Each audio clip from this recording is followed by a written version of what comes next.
3, 2, 1. Screw top on the cocktail. Go figure. That's weird. We're drinking from home, so the choice of drinks becomes more diverse. I'm having I can best describe it as the world's biggest Manhattan. So it's the Mr. Manhattan. Phil's level might be a little on the low side. I'm not hearing him quite as clear as I normally do. Am I coming in low? I don't know. A little low. You sound pretty good here. I don't know. Turn up the ship, I'm not a sound engineer. Yeah. Oh, you're fine. Cool. Phil sounds pretty good to me. All right. Well, we're good with that.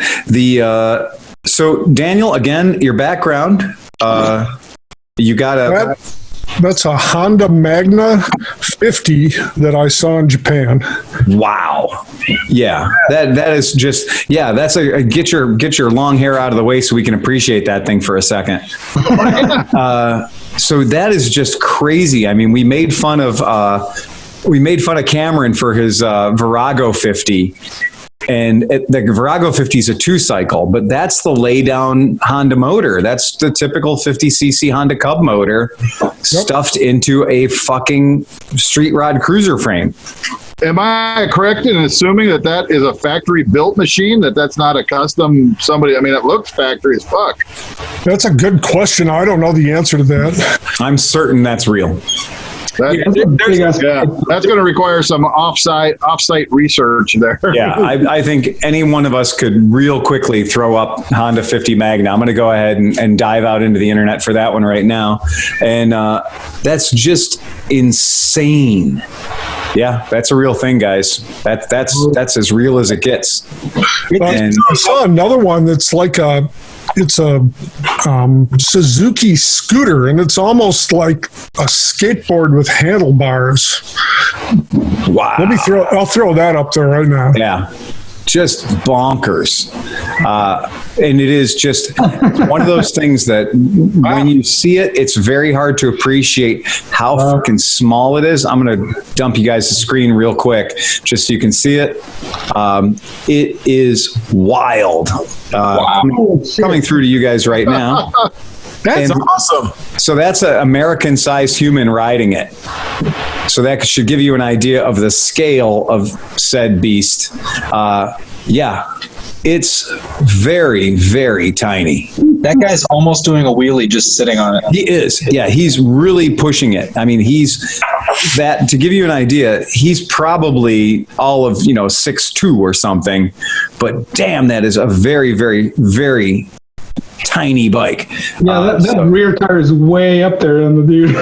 Yeah, it is. It is really, really a small machine. So just kooky, absolutely kooky.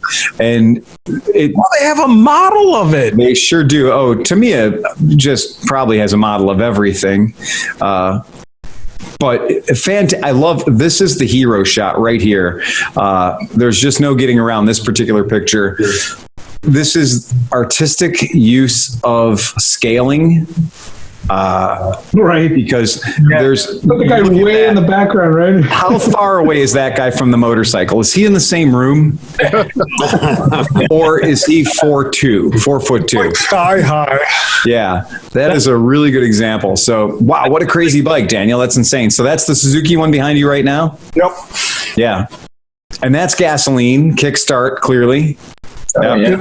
I couldn't find a model on it anywhere. I mean, it's a little tiny, lay down 4-stroke. It looks like as well. It's called the Suzuki Hemorrhoid. Maybe. Yep, it is. That's right up there with a Moto Compo. It is. It is exactly in the same spirit, and I can see that it's parked next to a Suzuki van. Our friend JJ up in Ontario has got one of those Suzuki turbo vans. So, wow. Speaking of driving vans, tell us a little bit about your adventure driving that sandbar back.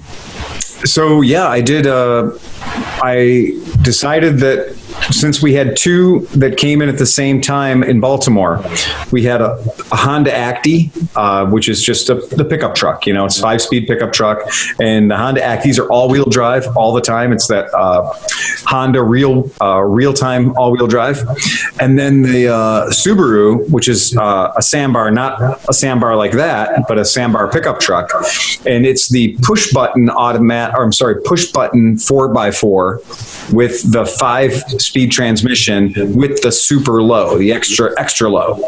So I got to the dock. I took Merritt with me. We took the giant Econoline and rented a trailer out there.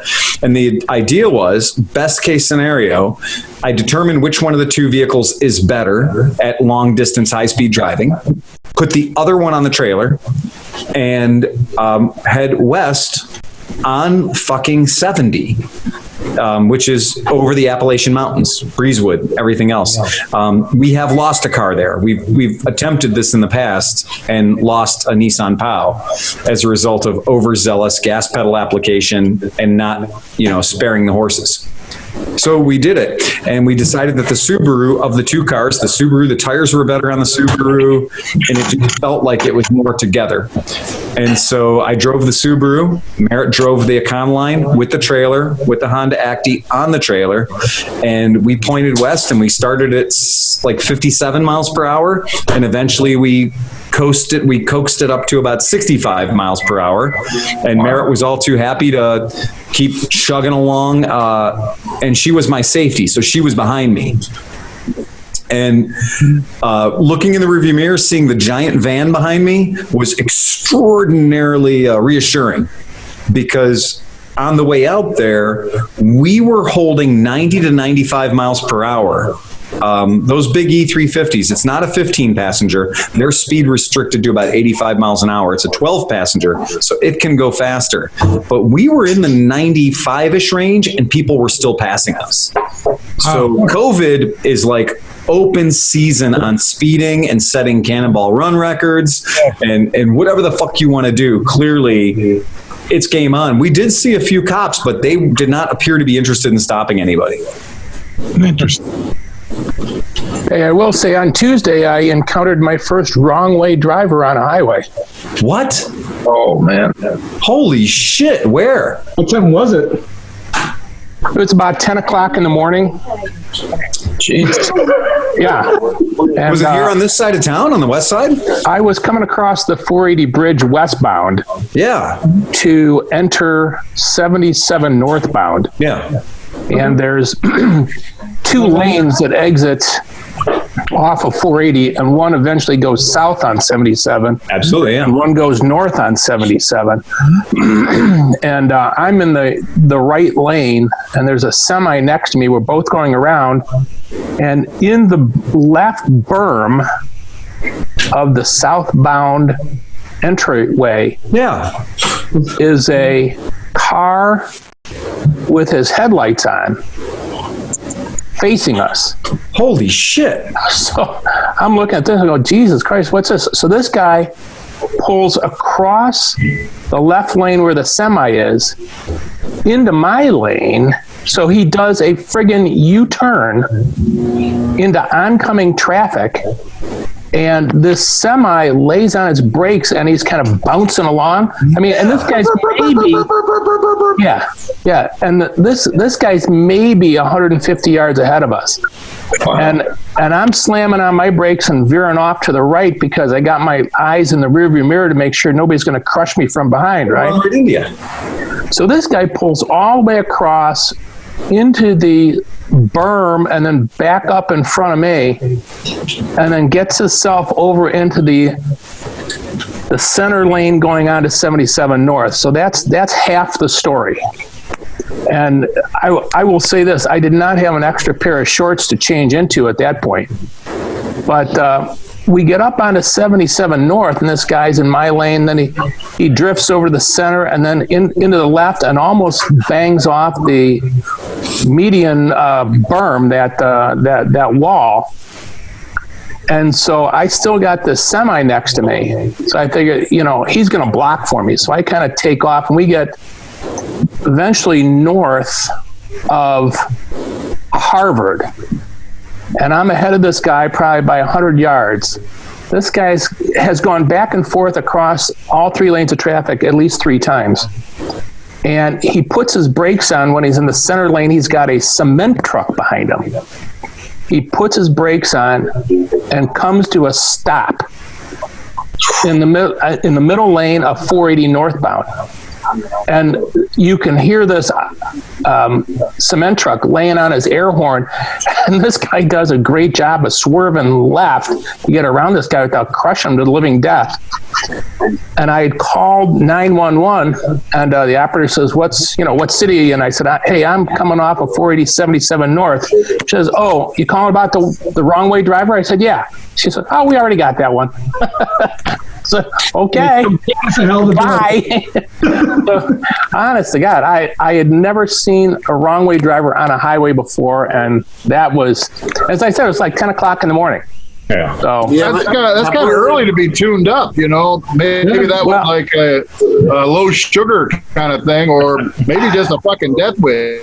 Yeah, I don't know. Yeah, he was leaned way over against the door.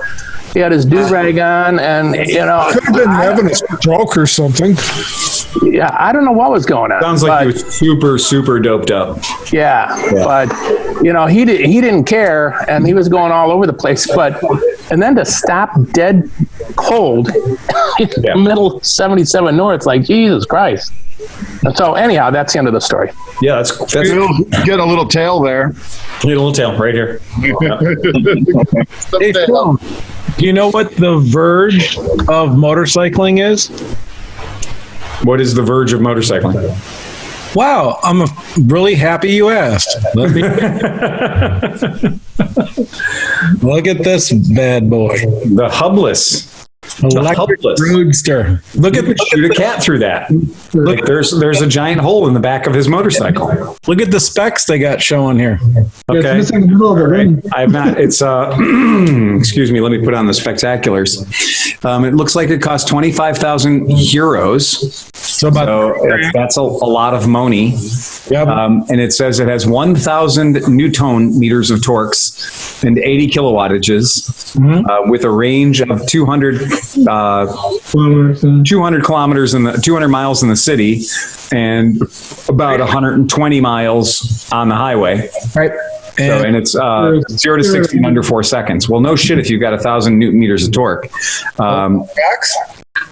The integrated rim job motor is really something. That's insane. Let's keep going. It's limited to 120 miles per hour. All right, look at this. Yeah, okay, all right. 100% charge in 4 hours and DC charging 40 to 50 minutes. Yeah, so that tells me that they're in that 12 to 24 kilowatt range. All right. Wow, man. And that's got the height adjustable suspension. It looks like it, yeah, right? Yeah, it sure does, because it looks like the second one, it's dragging its ass on the ground like a dog with worms. Yep. Yeah. And then this guy is cool because that's the CEO guy. Look at him. Oh, okay. Timu Koyo. Yeah. Yep. Cool. That thing looks, you know what? Hey, more power to them. They're popping up like daisies, though. Yeah, they are. They really are. Spring and electric motorcycles are like, boop, like, here we go, another one. Even Kawasaki trotted out a picture of their on Cycle World, because Cycle World doesn't have any real news to publish, so they're just running old stories again. And so Cycle World published a story about Kawasaki's electric bike, which I believe might be a 10-year-old story, but the specs on it were like wow, it goes 80 miles per hour and stuff like that. But it was funny when I was kind of browsing around looking for motorcycle news over the past weeks, how very little motorcycle news there is right now.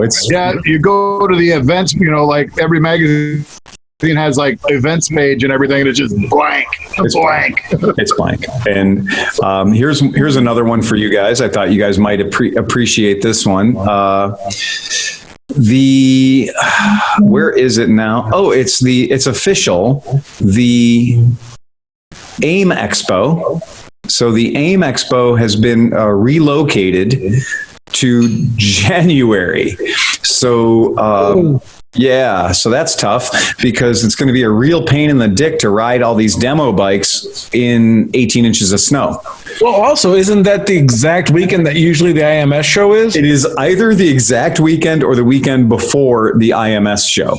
Right. The IMS show is traditionally the last weekend of January, and this may be the weekend before the last weekend of January, in which case it's one of those like, well, since everybody's in Ohio already, you know, so the end of January may in fact be insane if this holds. You know, if this situation holds. We don't know that it will, but again, we're just bringing you the news, letting you know that the AIM Expo is scheduled for the second to last or last weekend in January. So absolutely insane. That's news. So let me ask you something as a dealership owner, right? When you see all these electric bikes coming out and you know how hard it is to get dealership representation, what would be your advice to people seeing all these cool new electric bikes coming out with all these claimed ranges and stuff like that? Like, how important is it to have a dealership network compared to just being like, well, this is a cool new thing? There's a YouTuber guy, and he's in Pennsylvania, and he bought the Chinese dirt bike and jumped it into the water. Oh, the beard and guy thing, or SNK? Beard and Jesus. Yeah. Beards and Jesus. So the Beards and Jesus guy, his local dealership gave him a Harley to ride, a Harley Livewire. And so he got a Harley Livewire to take around for a few days and shoot a video. And he went out and rode the bike, and that's all fine. And when he was talking about, he's like, well, you know, there's the Harley, and then there's the Zero. And he mentioned, what's the other one? The Damon. And so he mentioned the Damon, which, as far as I'm concerned, that's still vaporware. If I can't sit on one, it doesn't fucking exist. But then he mentioned the Damon, but then he basically said, oh, well, Zero, they might exist, but I don't have a dealer near me, so it doesn't fucking matter. And so that we have to keep in mind. That's the mindset for a lot of people, is if there's no dealer within 50 miles of wherever I am in Pennsylvania, it's off my fucking radar. I'm not even going to talk about it. You've got the other end where you just brought up a beautiful looking bike that's very interesting, but it at this point is absolutely vaporware. Right. And we've got, you know, a Zero that you can go buy tons of them at many, many shops all over America. We've got a Harley Davidson that your Harley Davidson dealer should be able to get you a Livewire. Energica is having problems getting bikes in the hands of people who want to spend the money to own them. And I have ridden them, but I have yet to become a dealer. I've yet to receive any inventory. But believe me, they're taking orders. And I've ridden them, so they're real. And then we have Lightning, which is right now extremely confusing to follow that and to know whether or not that's real. Or is it scam? Like, is it charlatanism at this point? So really, there's not a lot out there that's real, that you can touch, that you can actually go out and buy. There's a hell of a lot of talk, and there's a lot of prognostication, but there's not a lot of product. I'd say right now, Zero and Harley, and then yes, you can make an order for an Energica. I think the supply problems are probably COVID related. But you know what's interesting? So, like, besides the electric bikes, just the general bikes of all these new companies coming out are fucking up the aftermarket departments. So I bought that TNT 135, right? Yeah. And so I've been doing things. I've been making it my own all week and stuff like that. And I saw some flaws, and I did some things to fix it. Not flaws, because the thing is amazing. I'm not done. Like, you can call it flaws. I'd like to know about it. Yeah. No, the only the flaws. In all fairness, I just like to say this: I've seen every one of your bikes, Steve, has always been upgraded significantly.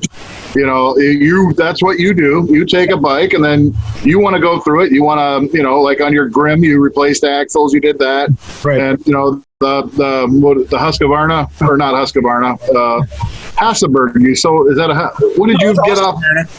It was a Husqvarna. Okay, yeah. You bark busters, this Chargers. I mean, like, you like to do them gas up. tanks. Right. I try to make it tasteful, whatever. But so on this bike, honestly though, there's not, like, that bike is so quality. There's not a lot you need to do at all. It's just comfort things. And one of them is the seat. And Phil, you made that comment originally that the stupid hump in the back is terrible because like for an American to sit on it, you're basically half sitting on the pillion, right? So I found a used seat in Amsterdam. And so anybody that complains about U.S. shipping needs to complain about U.S. shipping. I ordered a used seat from a bike breaker in Amsterdam on Sunday, and it arrived on Wednesday, and it cost me $11 shipping. What? Yeah. Whoa. For a seat-sized object? Well, a pillion seat. So it was like, the little, okay, all right. A pillion seat, right? But like, nobody in America has these bikes yet, really, except for you and a few other people, whatever. So there's not a lot of used parts. So I found they had the 125, which is the same bike, different motor. All the parts fit. So the bike breaker had it. The seat cost me $20 and was $11 shipping. I got it in 3 days from Amsterdam. So Quick question. On the bright side, there was a Kia Coke stuffed in it. yeah, there was that. I had to deliver the Coke, but besides that, but so I did my best to shape it. And here, hold on, I'll even show you guys. I think it looks beautiful. But anyway, so before I show you that, so I started like going around and I started like emailing some of the companies that I used to use for my bikes, like Seat Comfort or Seat Concepts and things like that. And I said, hey, do you have a seat for this? Like, we never heard of this bike. Right. So it's an interesting thing right now. There's a lot of companies coming out with pretty decent quality bikes. Like that Benelli changed like my opinion of that bike. So I had it, and then once you get into it, like I finally got under the skirt. I got a few fingers in it, and I started figuring things out. That whole bike, every bolt is stainless steel. Every bolt has been paint marked by some guy that manufactured it that said I torqued it to spec and I paint marked it. Like it is such a level compared to like a Grom or anything else that you've seen in a long. I can't. Now I want to sell my Super 10 Rain. I want to see if you can get a 502, the adventure bike that they make, because I'm so. It's crazy. I mean, it's really a quality bike, man. But at that point, so muffler companies, nobody knows about it. Seat companies, nobody knows about it. Like all these different places that, like, the Groms have 10,000 options for, and nobody makes stuff for it yet because they don't really know about the bike. Yeah. That's true. And that's when you get this rapid expansion and there's so many new models, there's so many new things out there. It's really, really tough to find out. And, we do tons of aftermarket stuff at our shop and people call us all the time and they're like, hey, did you hear about this thing? And I'm like, well, fuck no, I didn't hear about that thing. Oh, well, I'm not on the micro subreddit. Right. So I don't know what's going on with everybody's, the little tiny Farkle that's made by, ABCD Industries. He prints it out on a laser printer and then, and builds them by hand. And they're artisanally grown in the back out of like aluminium that he planted in the earth.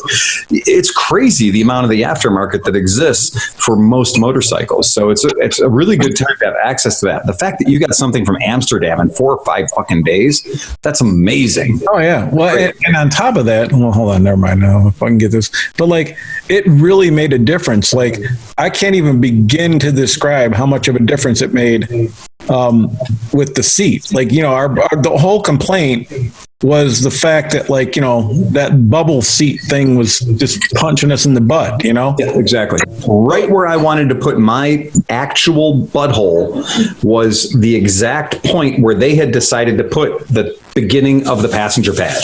Right. And so what I did is I got this. So hold on, let me back it up here. So I got the passenger seat here. You can see. Yeah.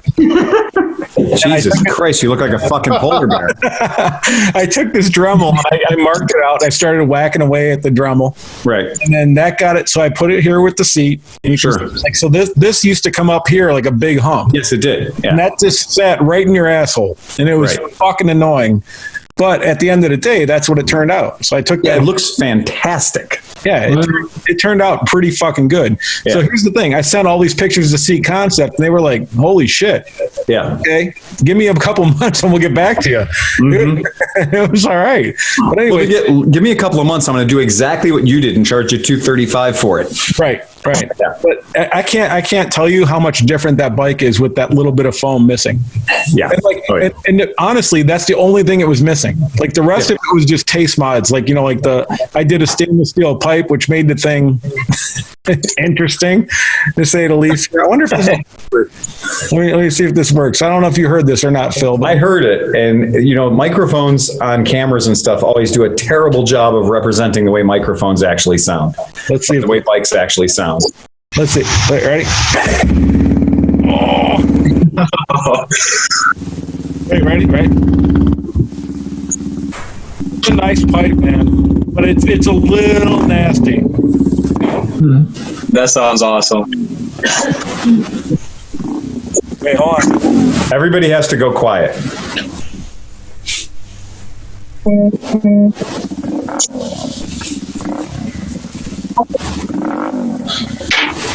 Anyways, so you guys It sounds so quiet, Sleepy. It's remarkable. it's kind of Dead fucking silent. It's kind of a hooligan bike. Like, it needs a bit of a muffler. Just like that much of a muffler. That much of a muffler. But you were absolutely right. I grounded out the ECU as per your suggestion. So I did it. I left it for like an hour. I just grounded that fucker out, left it for an hour, came back, rode it, and within 4 miles, I could feel it learning the pipe. Right, it does. Yeah, It was pretty interesting, man. definitely. These ECUs, it's getting to be harder to find an ECU that doesn't have some sort of an adaptive parameters design in it. Oh yeah, there seems to be an echo. Who is echo? Yeah. Did you hear that? Somebody's got a very fierce echo. Yeah, it's coming back. Is it me? No, I think it's Is it me? I think it's the Huff. Me. I'm going to mute myself. All right, John's muted. Testing 1, 2. Might have been John. I think it might have been John.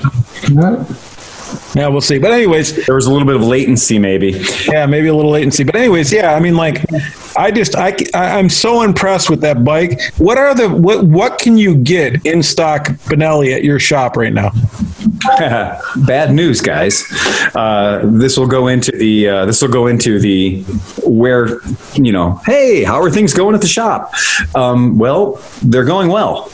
Apparently there is a mass hysteria happening in the United States, and that at least 50% of the population is convinced that whether it's their bars and restaurants are closed, so they have a lot of disposable income, or it's because they got their Trump check and they got to spend it, or what the fuck, I don't know. But we are selling bikes insane. I mean, not expensive bikes. We're selling, like we said, about the half price bikes, the lower price stuff. We're selling shit like crazy. It's insane. We had an 8-bike day the other day. That hasn't happened in a long time. We followed up our 8-bike day with a 5-bike day, and then we followed up our 5-bike day with a 4-bike day. It's been just really, really good. Our friend up in Minneapolis, he sold 31 bikes in 5 days, or 31 bikes in 6 days. Now, granted, a lot of those are 49 cc's. So, they live in a state where you can drive that without a license or insurance or common sense or whatever. But yeah. Hey, how much do you make selling a 49 cc versus a 1,000 cc? Probably just about as much. It depends on the bike. It really does. And it's what I can tell you is I've been in situations where it's taken me every bit as long to sell a 49 cc as it takes me to sell a 1,200 cc bike. And that just is based on the buyer. But what has changed? One, it's very fucking obvious that you're not going to get into these stores unless you've got a mask on.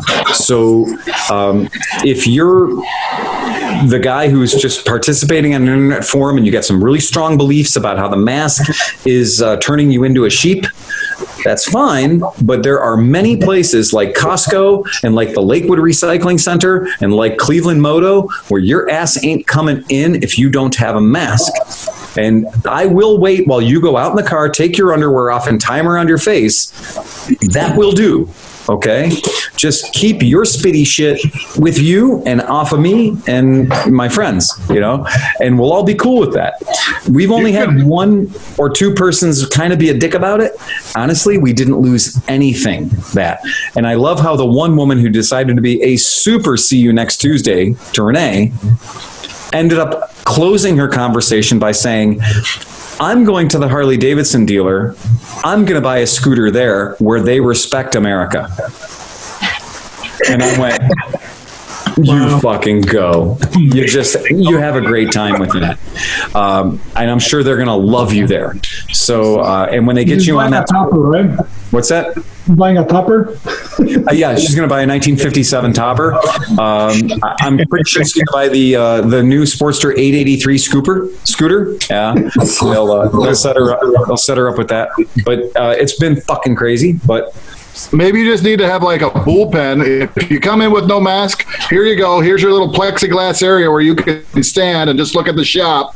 You know, if you sneeze, there's a little pipe you can sneeze into with a vacuum cleaner hooked to it. We're just going to drop a 55-gallon plexiglass cylinder around you and force you to carry it around the shop. An old scuba mask, an old giant metal fucking scuba mask. There you go. That's it. That's it. 70-pound fucker and walk through the shop. Yeah, it's been fine. I mean, guys, it has been. Here you go. Here's your mask. You can have one of these. Right. Put this on.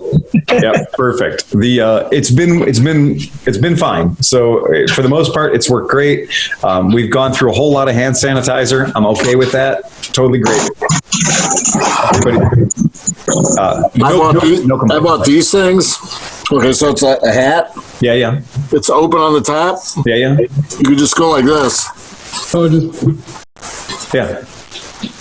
So, and there's vent inside. I mean, it's like it's fleece, and it's so it doesn't. But it's a pretty comfortable thing compared to most of those masks that I've seen. So, yeah, I really think everybody's just really paranoid about getting like George Bush ears. So change your style, change the mask style you're wearing, because masks aren't that bad. And haven't we all just been waiting for this? Haven't we just been waiting for the ability to wander around in public with complete anonymity? You don't Super easy to rob a bank these days. Dude, you don't have to smile at people anymore. You don't have to be cordial. If you're antisocial or just a little awkward around people, this is fucking great. You get a mask on, get your eye protection or get a hat on. You're just not even there, man. You don't have to interact.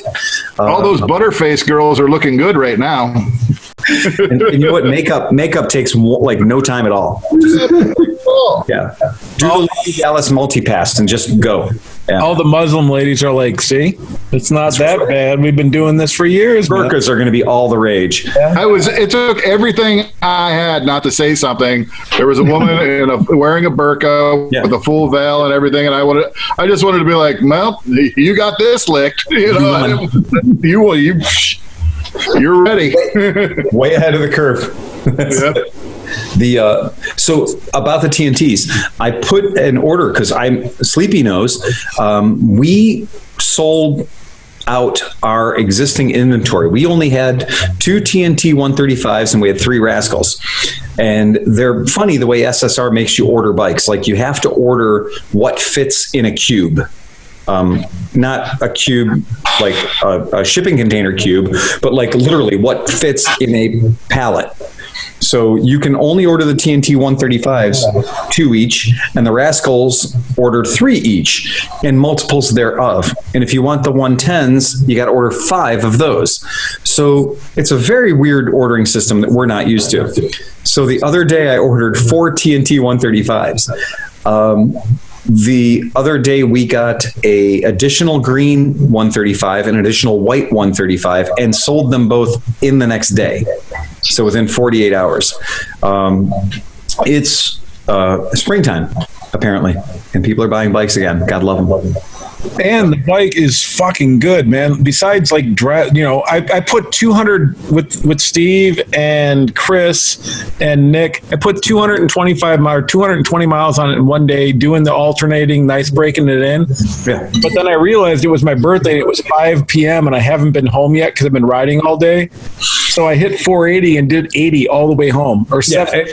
And it's broken in now. So. So we know that. So at this point, just ride it, right? Yeah. Well, I don't think you're going to have any problems. So, we've been talking about there just needs to be more beginner bikes out there. And I don't know if something like a Honda Monkey or something really qualifies as a beginner bike. Right. But when you get into something like that TNT, and it has some highway capability and stuff, that's just about the right size to qualify as an excellent first bike or a beginner bike. It really is. And that's that. I don't know if you guys remember, there was a motorcycle sold up until the early 80s called the Honda CB125S. And the Honda CB125S was this motorcycle. It was not a YSR. It wasn't a diminutive bike. It wasn't half scale. All the parts of it were motorcycle sized. They were just small. 18-inch wheels, and et cetera. Yeah, right. It was a standard motorcycle. And Honda built them for quite a while. And my brother got one. It was his very first motorcycle when he was still on his temporary. So he was under 16 years old.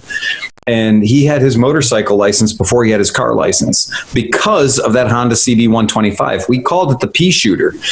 And when we would do rides, he would be on the freeway with us on a 125. Now, he's not passing anybody, but he was holding his own at 60 or 70 miles an hour. We'd uncorked it. We'd remedied all the EPA restrictions on the carburetor. And my brother's a small guy. So, yeah, he could rip right along with us. And that is the definition of a beginner's bike. So there aren't too many companies that do. Like the TU250 is probably one of my absolute favorite beginners bikes of all times. But yeah, there's like the GP, remember the old GP Z305s, the Kawasaki's? Those things were fantastic. So just, it's nice to see that we have that. We had a legitimate beginner bike can't be left in the dust when he goes and rides with other more experienced riders who have real bikes. You still have to be able to keep up. I mean, that's very important. We had a customer in the shop the other day, and she had a Ducati M600 Monster as her first bike. But the way she was built, she was like, her proportions weren't, like she didn't have long legs, right? And so I asked her, I said, well, how did it go with the Ducati M600? Because it had been like 15 years since she'd given up on trying to ride it. She just couldn't ride it. And she really wanted to own it. She really loved it, but she couldn't ride it. And she came into the shop and she saw the TNT 135 and she freaked out because it has that Ducati overtone. It's trellis frame. Yeah. I hate to say it. It looks like a fucking Monster 135. Sue me, Ducati. But here's the thing: compared to all the other like little mini bikes, and I've had a couple, and I've seen the rest, and I've ridden Groms and stuff. The quality is fucking stupid. That trellis frame is not for show. That's a real trellis frame. It's functional. And it's welded well, and it's painted, and even everything that's mounted. A lot of the plastic to things, and even the muffler and everything are rubber mounted. Like they're rubber grommets with things, and like that is, it's no joke. Like I have a feeling, and if you can confirm this or not, it'd be great. I have a feeling that yes, it's Italian design and made in China, but I have a feeling that that BMW makes their 310 GS in the same fucking factory that the Benellis come from, because the quality is unbelievable, man. Yeah, the quality is exceptional. And it really is. I mean, and that's, I believe that stuff's CJ. Don't quote me, but I think it's CJ, which we know CJ has a long history of the Chang Jangs and everything else. So they've been around for a long time. They've got a ton of experience doing motorcycles. So that's great. And some of the things that guys aren't talking about. So the Grom has a 31 millimeter fork. Right. Benelli has a 41 millimeter fork. Oh yeah. It's 10 millimeters bigger and fatter. And like I'm 235 pounds, and the suspension works with me. Like you'd have to loosen it up as a lighter person. Like, I mean, it's a really nicely sprung bike. Yeah, I love it. I think that it's amazing quality. And it's just when you kind of start comparing it to the other stuff, like the Rascal, I mean, I hate to do that because it's SSR versus SSR, I guess, but it's so much better than the Rascal. And in a lot of ways, it is way better than the Grom, too. So, it's way better than the bike that's 600 less than it, and it's way better than the bike that's 600 more than it. So it does shine. I give the thing a lot of credit. I do like the bike a lot. 2 snaps and a twist. What's that? Two snaps and a twist. Yeah. So let me see. Here we go. I got one of our podcast listeners sent us a really good email. I want to find it for us because it has got kind of everything that we look for in a podcast questions from our Patreon subscribers. Oh, by the way, it's Brevity. What's that? Brevity. Yeah, we have. We might actually be able to solve a real problem here. Yeah, a real problem for a real person, and that would be pretty cool. Everybody, roll up your sleeves. We're going to put our thinking caps together here. Well, and you know what? This is one of those things that I believe that we may have covered in a previous episode, but if it is, we haven't covered it in a really fucking long time because it's about one of our favorite bikes in the world, the Honda CB350. So, which, as we all know, like them or hate them, they're here to stay. I have a question about one too. Okay. So, cool. I mean, after we can go through that, but I have a question about the centrifugal advance. Oh, okay. All right. So that's a really good question because are we talking twins or fours? Twins. This is a 4, but Yeah. But I have the part too. I'll bring it in and I'll show you what the problem is and see if it affects the performance of it or not. So you guys may remember meeting Matt Davidson. He's from Iowa. And on one of my many cross-country trips, I happened to have bikes in the back of the truck, and we were stopping in for food along the way, and we went to this Okoboji Grill thing in Newton, Iowa, and this guy comes up and he goes, "Holy shit, whose Honda CB400F Super Sport is that?" And I went, "Mine." And he's like, "Oh man, I'm building a cafe racer." And we started a conversation. He became a podcast listener that day. And so this is a pretty good one because it's going to be fucking weird. So he's got 2 Honda CB350s. And this is an interesting point because when you have 2 of anything, you can compare bike A to bike B. And it's kind of like having a 3-dimensional owner's manual that you can kind of go left bike to right back. Okay. And these 2 bikes are set up exactly the same way, but he's having problems. Okay. So he's got a Honda CB and he's basically trying to make this thing into a cafe. He's basically having a problem with a CB350 that's running on 1 cylinder. And he says, working through a number of bikes right now. Because remember, this is the guy that started out with no bikes and he ended up with like 5 bikes, like CB550, CB350, and apparently he's got a pair of CB350s. So here we go. CB350 twins. Yeah. Okay. So I got a CB350 that's running on 1 cylinder most of the time, but the second cylinder will kick in sporadically. All stock components with the exception of pipes. All the stock components with the exception of the pipes are present. The same bike is having an issue kicking over. It feels a lot more difficult to kick, and it appears the clutch is not engaging correctly. Is it time for a new clutch plate kit? Okay, so that's a question there. And he says he's asking questions about electronic ignitions and are worth it. He's got a CB750 Super Sport as well. And when he's one of the things I wanted to talk about, he clarifies. He said, I did want to clarify in my first question about the 350 that I do have another 350 that is set up completely identical with the exception of the pipes that is not showing any of these symptoms. The cutting out issue on 1 cylinder is baffling me, and it's been an ongoing thing for about a year. The issue with the bike not wanting to start or kick over easily has become more of an issue since the 1 cylinder has not been wanting to fire. No shit. And I have a feeling that these 2 are likely related. Yes, they probably are. Hope all of you gentlemen are staying safe, staying sane, and we'll look forward to sending a bottle of Cedar Ridge, Iowa bourbon your way once you guys are able to get together. Wow. Holy shit. Good stuff. He says, I appreciate you guys doing the podcast through all this shit. Tell that fucker tell that fucker that's only been through every episode twice. Those are rookie numbers. I'm not even going to take a guess at how many times I've been through each episode, but he said he plays us every single day. So here's what I'm thinking about. When I have CB350 problems, there's one culprit that always bites me in the ass.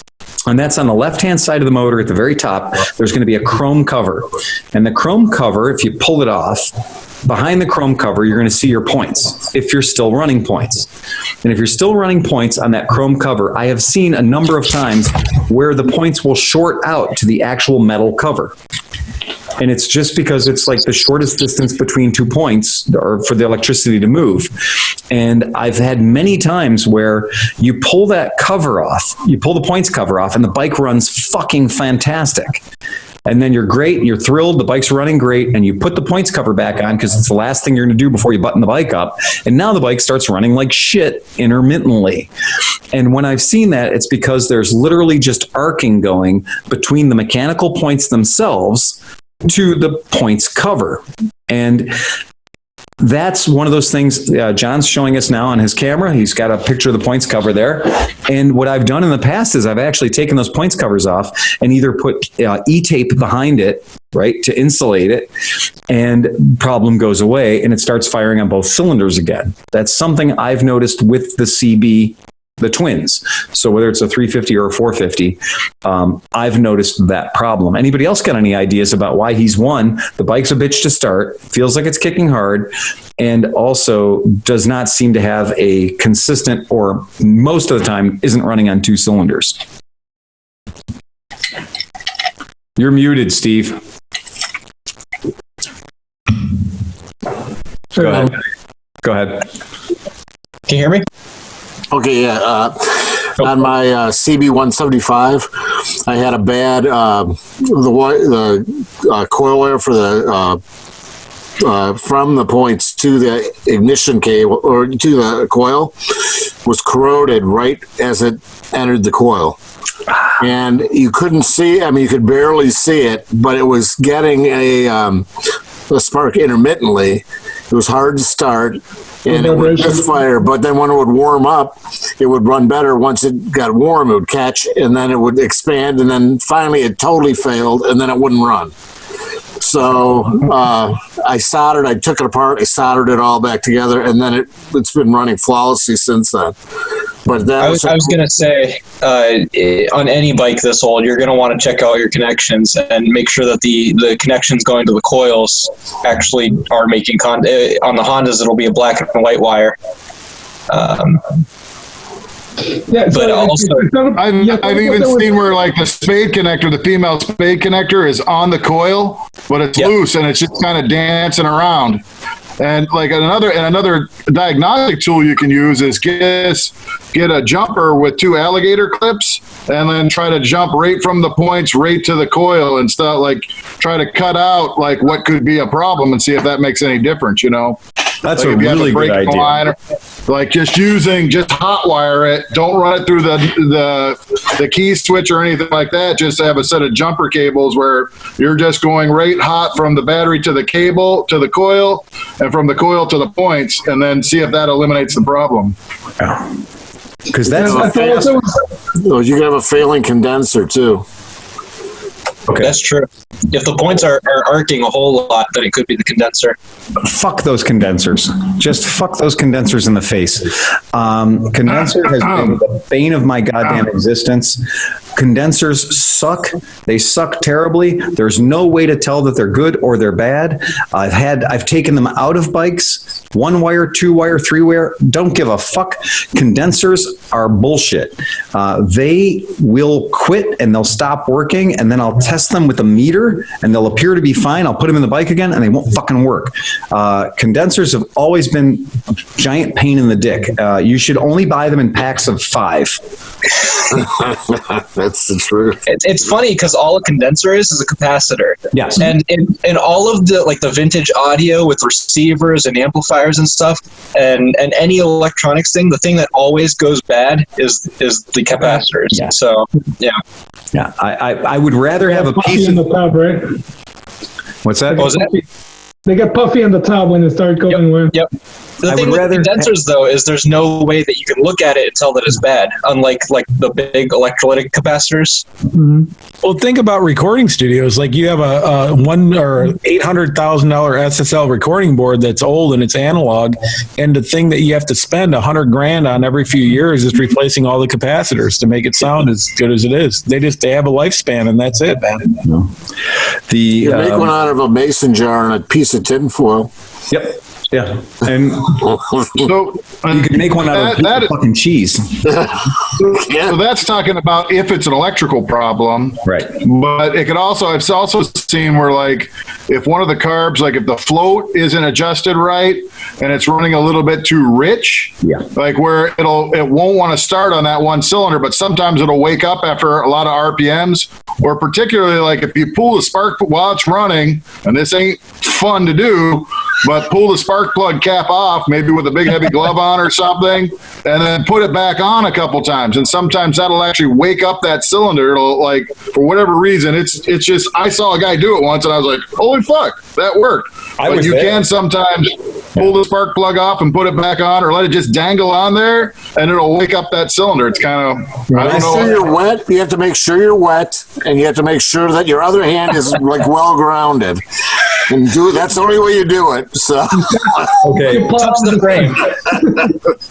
I think that I was there when John saw it happen. I believe that I was there for that experience, because when I saw it, this old man reached down and grabbed the fucking spark plug lead while the motor was running, and it was running on one. So it was a CB350, and the bike was running on one cylinder. It's a very common thing with the CB350s, and it usually is the right cylinder for whatever reason. Yeah. Dude reached down, grabbed the spark plug boot, pulled it off, and then just let it dangle barely on. And all of a sudden, we had two-cylinder bike. So we went from having a one-cylinder bike to a two-cylinder bike by fucking with the connection that the spark plug boot would normally be making. So like we had too good of a connection and therefore wasn't working right. Fuck me running. I have no idea why it worked that way, but it did. And I saw it with my own goddamn eyes. John and I have tried it several times on bikes at the shop when we're working on stuff. And yeah, you gotta reach down and grab your balls with one hand and grab the spark plug boot with the other, because you might get shocked. And it's okay if you get shocked. You'll go numb to about here for about 5 minutes and it'll be fine. But you got the stranger then. So hold on to a friend. Yeah. Or an enemy. Yeah. Shake hands with somebody and then pull it off, and you won't get it, but he will. Yeah. Another problem I've seen, but it's not applicable to that bike, is that some of the caps have a resistor in them. Yes, they do. And that can go bad. And if that fails, then you're going to get all these weird problems, and you're not going to even know why you're having them, because you could go through everything, and if that little resistor's gone, then you're just not firing consistently on that one cylinder. And that's good diagnostic. So my diagnostic tips are always, one, pull the cap off if it's not a molded on cap, if it's the original OEM shit. A lot of them just twist off too. Some of them will unscrew. Yeah, just twist it off, and then hold that wire with the exposed lead right to the tip of the spark plug. You'll see it arcing. Then you won't have any question of whether or not you're getting spark, okay? Because you can't see up inside the cap. Isn't that the FACS thing? So FACS, you have to have fuel, air. Yep. Compression and spark. Right. Exactly. That's what you have to do before you even fucking do anything else. Absolutely. So I do recommend that. And so getting rid of the spark plug boot is a real good way to diagnose a problem with the spark plug boot, or spark plug cap for better terminology. And then the other thing that I've done is in bikes that have two coils, I will swap the coils. Mm-hmm. So, that's a good point. Yep.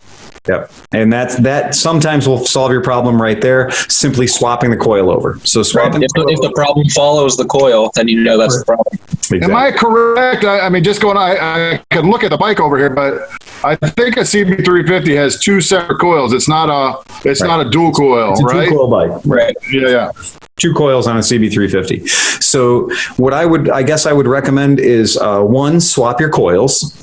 to see if things change. If your other cylinder becomes a piece of shit, then you know you got the problem.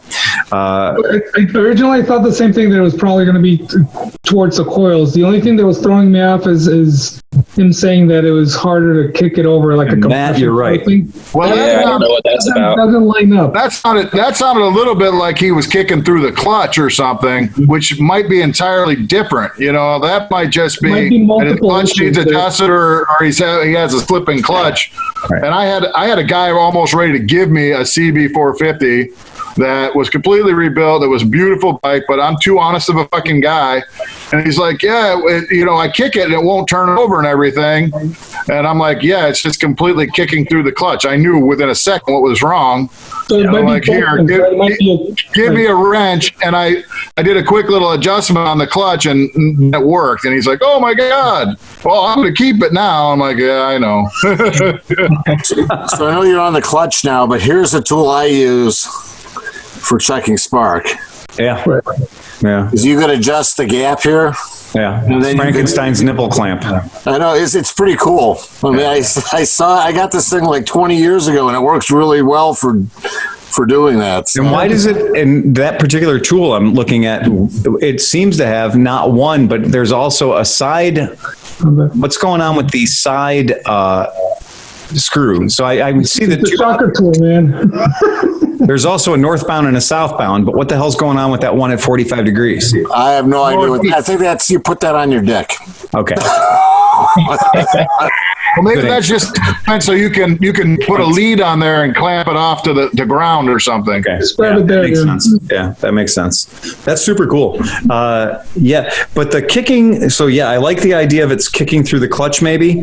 The other thing too is, what about the, what about on the bike, if we've got the problem here of a bike that's maybe not had good lubrication to the cam, and what if we've got a real bad valve actuation on one of the cylinders?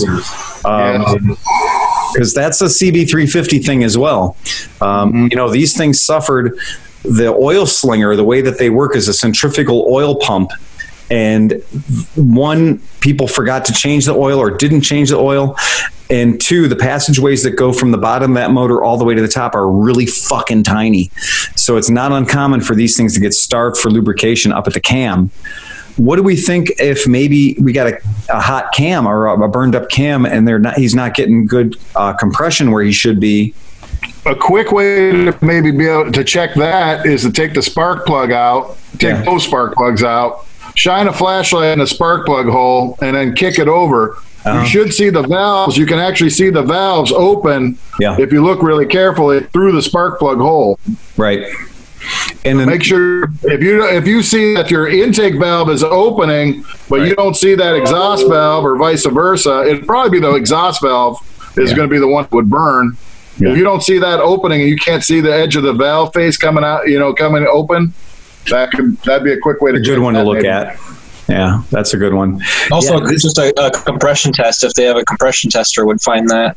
Absolutely. A compression tester. The problem with that is the compression tester doesn't work well with that because the valve will close. In fact, both valves could be stuck closed, and it'll still have great compression. You know what I'm saying? Like it doesn't. Check that. You muted, Sleepy. Can't hear you, Sleepy. You're muted. Unmute yourself. Yeah, apparently my keyboard died. But anyways, what I learned today is the human thumb pushed on a spark plug hole can handle about 100 psi, and most bikes are to have proper compression about 100 psi. Wow, So that's a good tech tip. no, it is really seriously. If you can't handle the pressure, it's too low. No, exactly. No, if you can keep if you're checking the compression, you can kick or hit the starter button on your bike, and you can hold your thumb on the spark plug thing without pushing it off, your compression is probably fucked.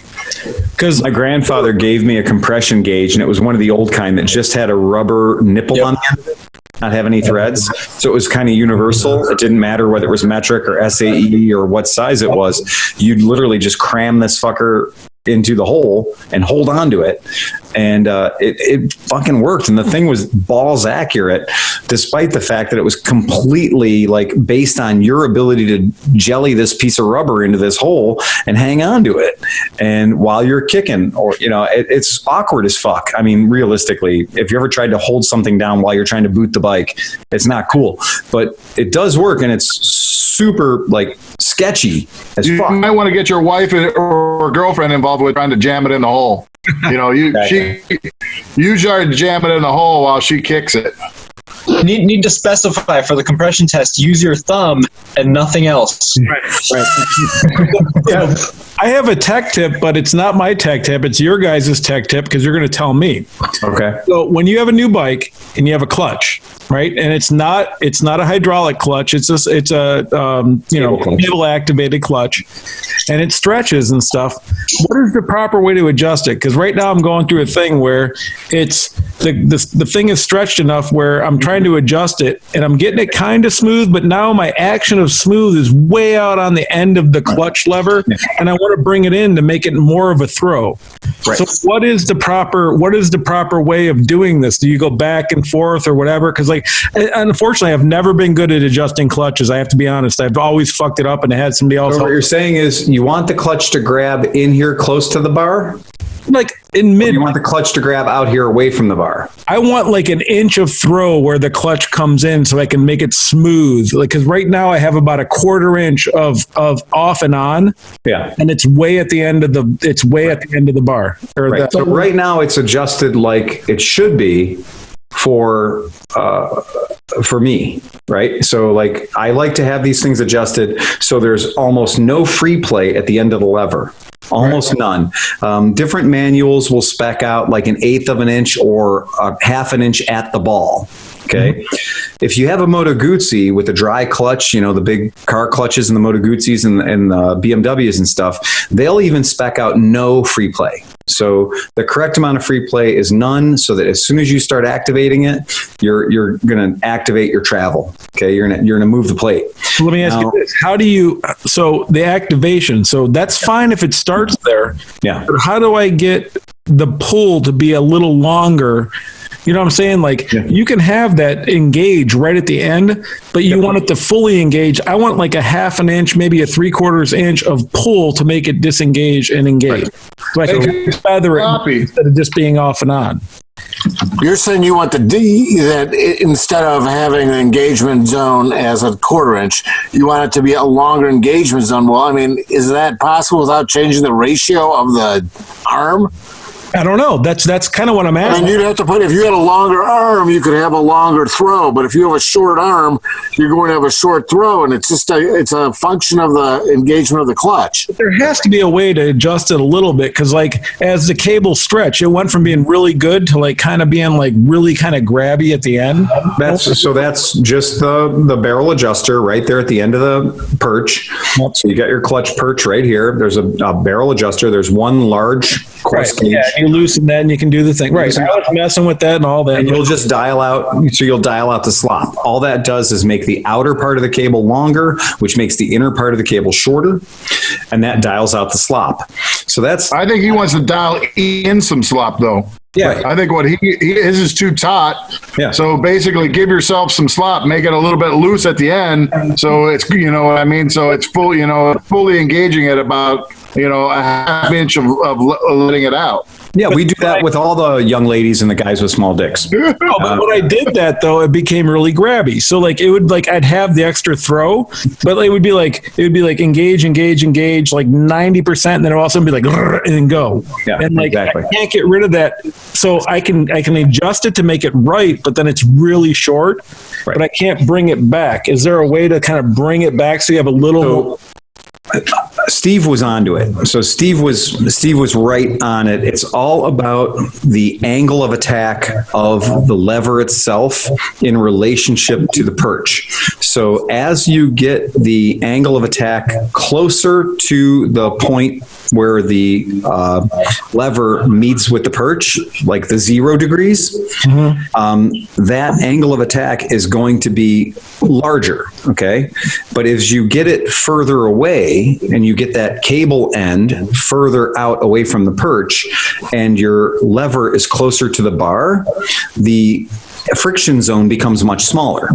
So it all has to do with the sweep of the arm that is the lever. If you could picture your how far is fulcruming, where the fulcrum, you know what I mean? If it's the fulcrum is real short, you're going to have a real short throw. If it's a longer one, you're going to have a longer throw.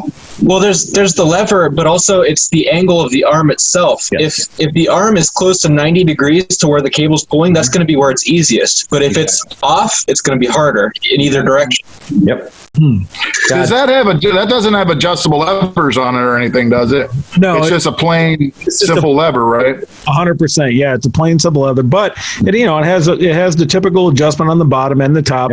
And I figured it was a matter of playing with both of them, but it's never been my forte. I've never been $30 on Amazon will get you a set of those 2-finger levers or adjustable 4-finger levers that has a little like a cam, little cam thing in it. I have those on most of my bikes, but I just wanted to make sure that you couldn't just adjust it out normally. You know what I mean? Like if there wasn't. Did you change the oil in that already?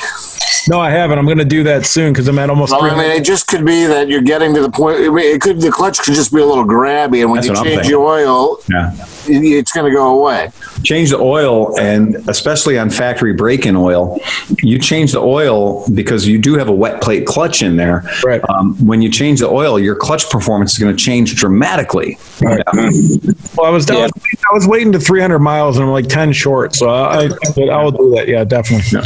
With a Chinese bike, I would say you should change the oil early and change the oil often, just out of why the fuck not? Oil's cheap. Another bone to throw at the TNT. Not that we need to do it, but anyways, it has an actual fucking oil filter. Right. It has a full on like oil, real oil filter, which none of the other little guys don't. You have a little mesh screen that's on the secondary oil thing, and that's it on the other bike. So this is cool. Yeah, it's pretty cool.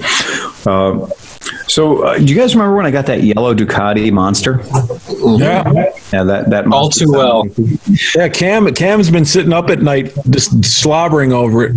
Did you ever sell something and realize that you sold it too cheaply? Oh, no. Did you ever sell something and then want to be like, no, come back, fuck, no, you're having too much fun, you owe me another $500? The dude came into my shop. We sold the bike for $3,500. Wow. Yeah. And we sold the bike for $3,500. This guy came in, saw it, fell in love with it instantly, went the fuck home. He gave us like $1,200 he had in his pocket, disappeared, came back the next day with the rest of the money, bought it and fucked off. And he's come into the shop now twice, just smiling. His whole fucking world has changed. He is the happiest guy on the planet on a Ducati Monster 750, and it couldn't make me happier. Just seeing somebody get the motorcycle that is perfect for them and is exactly what they wanted, it's fucking fantastic. And heart goes out to all those Ducati Monsters, because that is a bike that is always a good bike. I mean, it's just a fucking good motorcycle. It's an honest motorcycle. It's a good looking bike. Yeah, it's not too high tech. It's for Ducati, it's really remarkably approachable. That's why the Scramblers are so good, because they're the same basic concept, the same basic bike. Yeah. So I was pretty thrilled for that guy. In the meantime, we have to do whatever we can to sell that goddamn Kawasaki Vulcan 1500 in my shop. I don't know. We may have to do a raffle. We may have to hang it from a fucking overhead. I'll give you 500 for it now. Anybody want to pay? 500 going once, going twice, 550. We got 550, 500 going once, 500 going twice. I think John might outbid himself all the way into being the new owner of the bike. Yeah. It really, it's just one of those things. It's everything I hate. It's an imposter Harley Davidson. It's Oldsmobile Buick Burgundy. I swear to God, my entire shop is starting to lean to the right because of where it's parked. We are using it. It's right by our front doors now on the one part of the shop where I've always been kind of paranoid about somebody breaking in and trying to steal things through those doors. I have that thing there, and I have it cable locked over to another motorcycle because that Kawasaki. Can you bring up a picture of one? Maybe there's something we could do to it. Like, can we tear something off of it or put something on it? I mean, I don't know. I don't want to make a project bike out of it, but what can we do to tart up this little ugly princess? Turn up the heat on this thing. Yeah, it's pretty bad. I'll pull up a picture while you guys can keep yourself self-stimulated. But that I can do. Yeah, I don't think there's anything about this bike that is lovable. Yeah. You're like, this thing is cool if you're like somebody that just hates motorcycles. Well,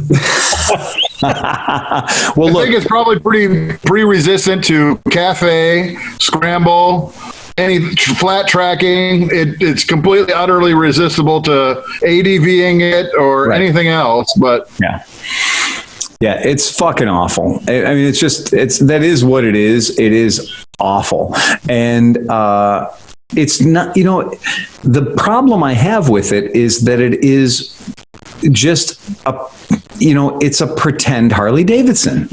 And that's what I don't like. The part that I just hate about it is that because it's a pretend Harley Davidson, it's just, I can't, this is not the actual bike. This bike has a Batwing fairing on it. But this is the model and this is the paint scheme. Wait, how much is that thing? What's that? How much is that thing? Oh, I would take $2,500 for it right now. Fuck. Wow. I'd buy that for $2,500, dude. That's a couch on wheels, man. It is a couch. Chris Smith swears there's something wrong with second gear. What? Yeah. He took it for a ride. Yeah. Yeah. That's a weird locking mechanism for the actual rider and the little So that is actually the backrest for the driver. It happens to be in the folded down position right now. And the one that we have doesn't have that on it, but it does have this exact paint scheme.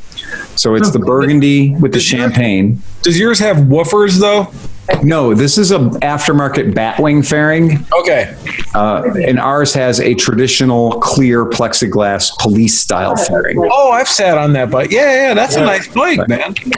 Yeah, I mean, I guess that's subjective. Yeah, it's tough, and this is one of those ones. It's given me trouble because it runs fine, it starts great, it's fuel injected, it's 1,500 goddamn cc's. That's not me. Not me. Yeah. Sorry, that was me. It was like I think Chris Smith had a drive-by ghetto moment there. But yeah, so I can't seem to get rid of this bike to save my ass. It's just a strange thing. And everything else at the shop is kind of like people are interested in it and stuff's, happening. But that particular bike, that one bike is just it's being a real pain in my ass. So it's not like you could even ride it to a bike night or anything like that and try to unload it that way. Yeah. It's the opportunity for just putting it in front of the right people has sort of gone away due to this. And that's another thing that's a pain in the ass is that it's just, it's just that kind of a thing. And you know what? The problem is I bought it from the only guy it appeals to, which is like an 85-year-old guy. And I have not found yet the guy that wants it. I haven't found yet the guy that thinks it's worth having or needs to own it. But so, I did see a sold sign on one of the Ducatis you had in there. We did sell the 2010 Multistrada. Yeah. Yeah, so we sold that. That was fantastic. That was a good deal too, man. And you know, it's a really nice bike, and that's just one of those ones where you're just like, yeah, that guy's going to be happy. He's going to be happy for a long time because he bought that bike. Yeah. And the weird thing was he bought it last year in like October, and he hasn't come in and picked it up yet. Wow. Like full on paid for it and everything? Full on paid for it, everything, like paid in full, the whole deal. And I don't know if, he's an older fella, so I don't know if he's just being careful and not coming out with the Rona.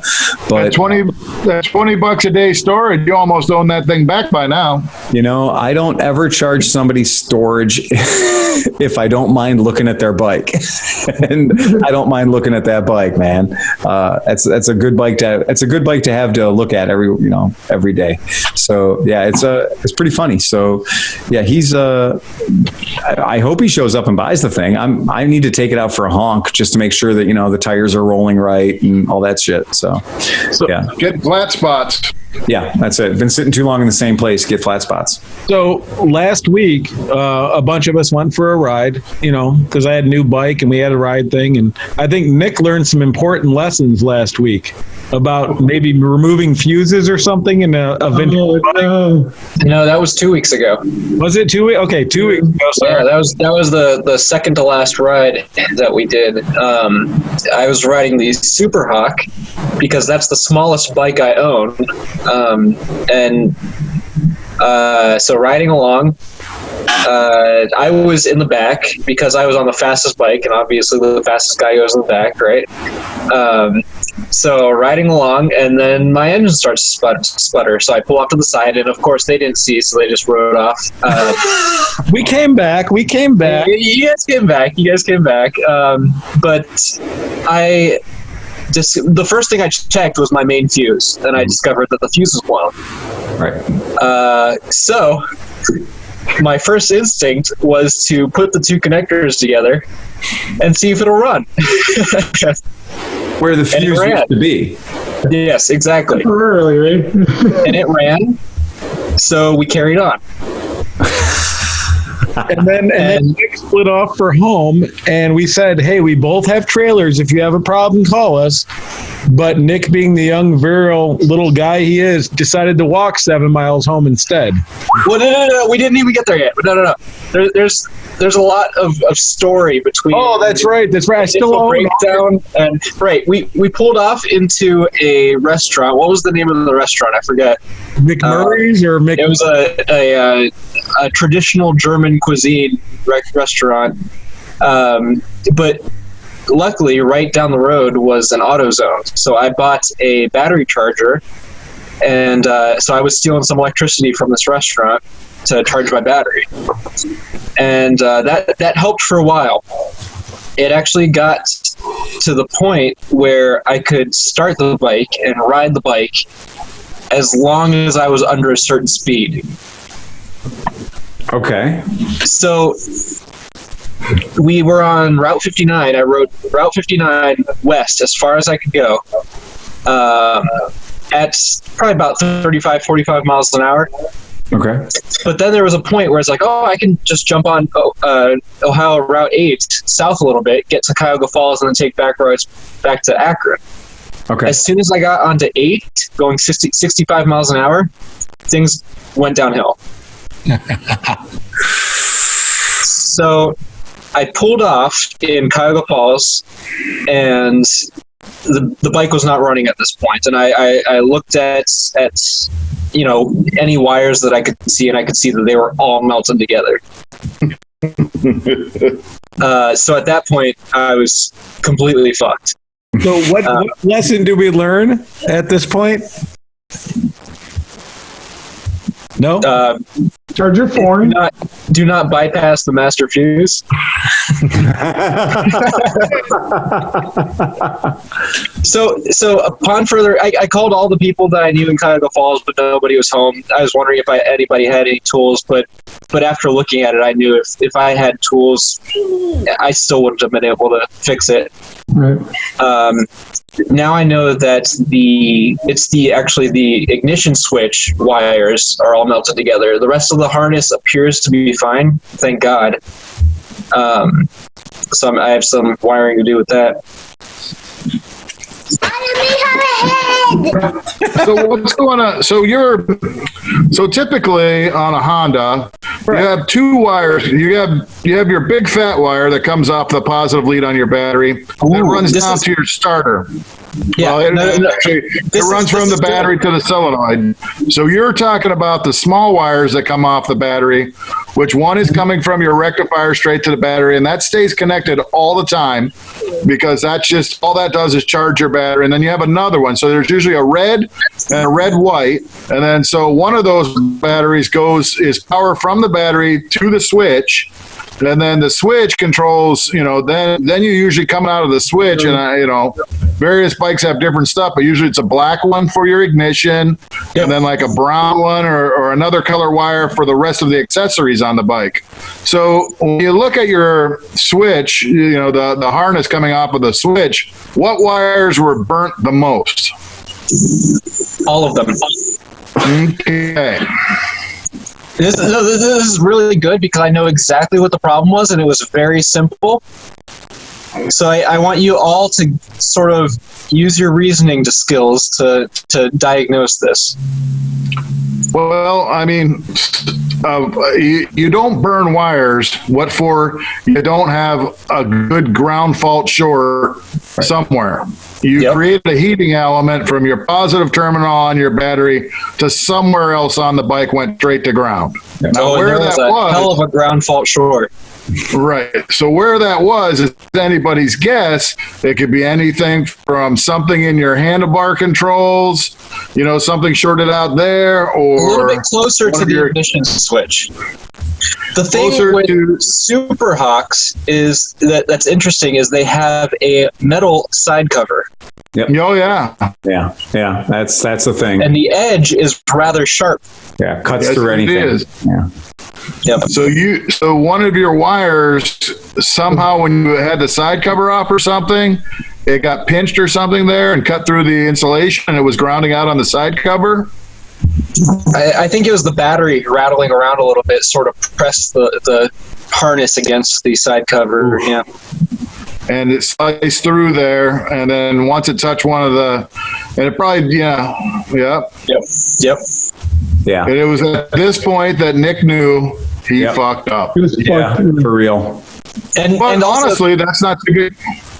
That's not too big of a deal. I mean, I don't know what you could probably get that switch fairly easy and replace that and fix that, right? Actually, I already soldered new wires on the switch, so I'm going to hook it up probably tomorrow and see if that works.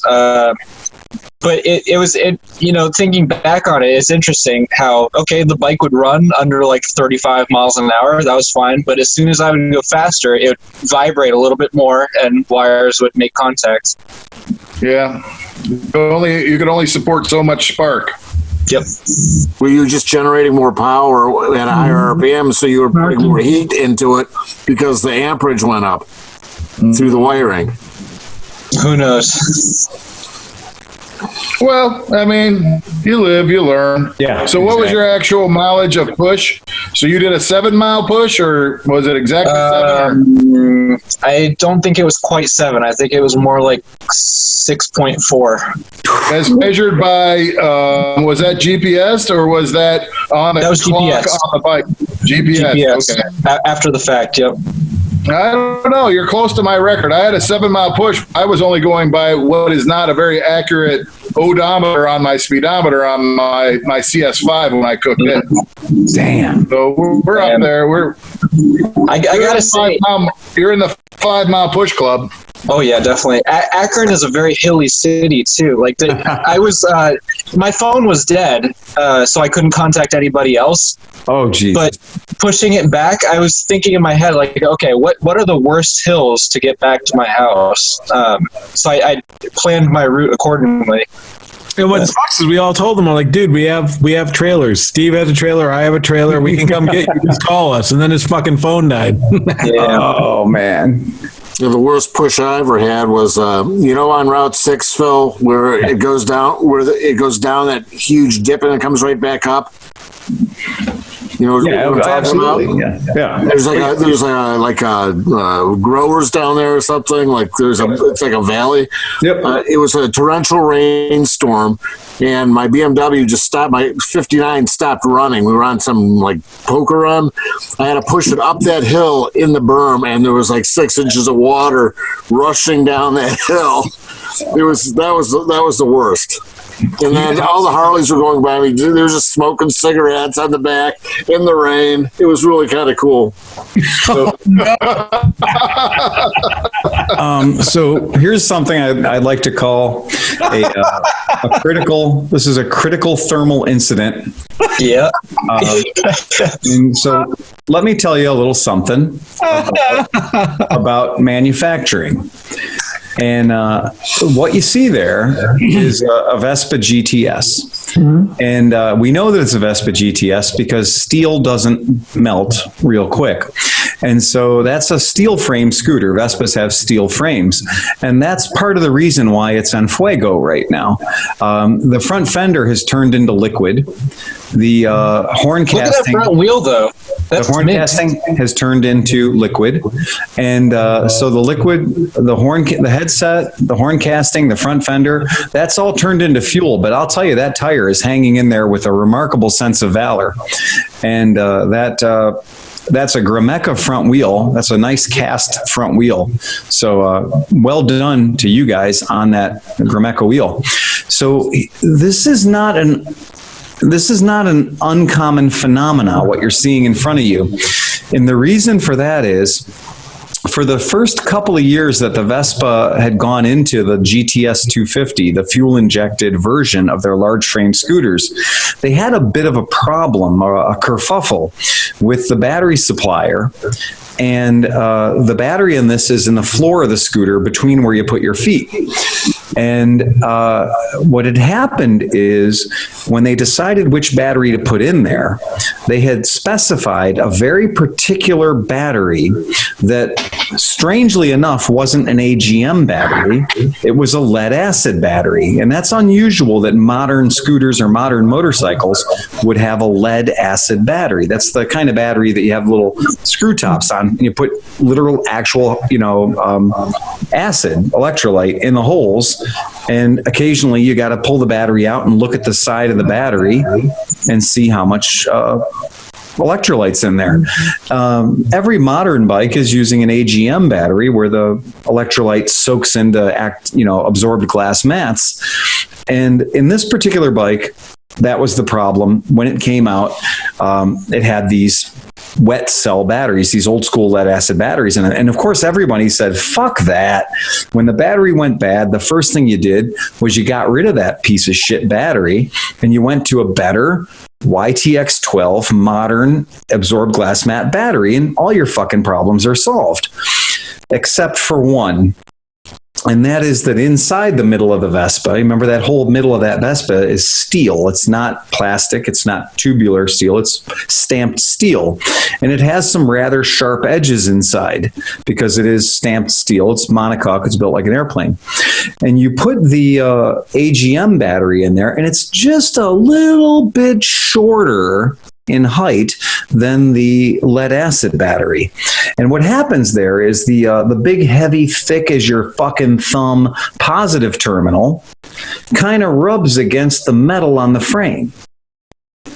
And it doesn't seem like a big problem unless when you put the battery in there and you realize it's a little bit shorter. Vespa gives you this kick-ass plastic hold-down clamp that goes on the top of the battery, and you can put 2 nice big bolts in there and then a nice rubber trim panel that you can put your feet on.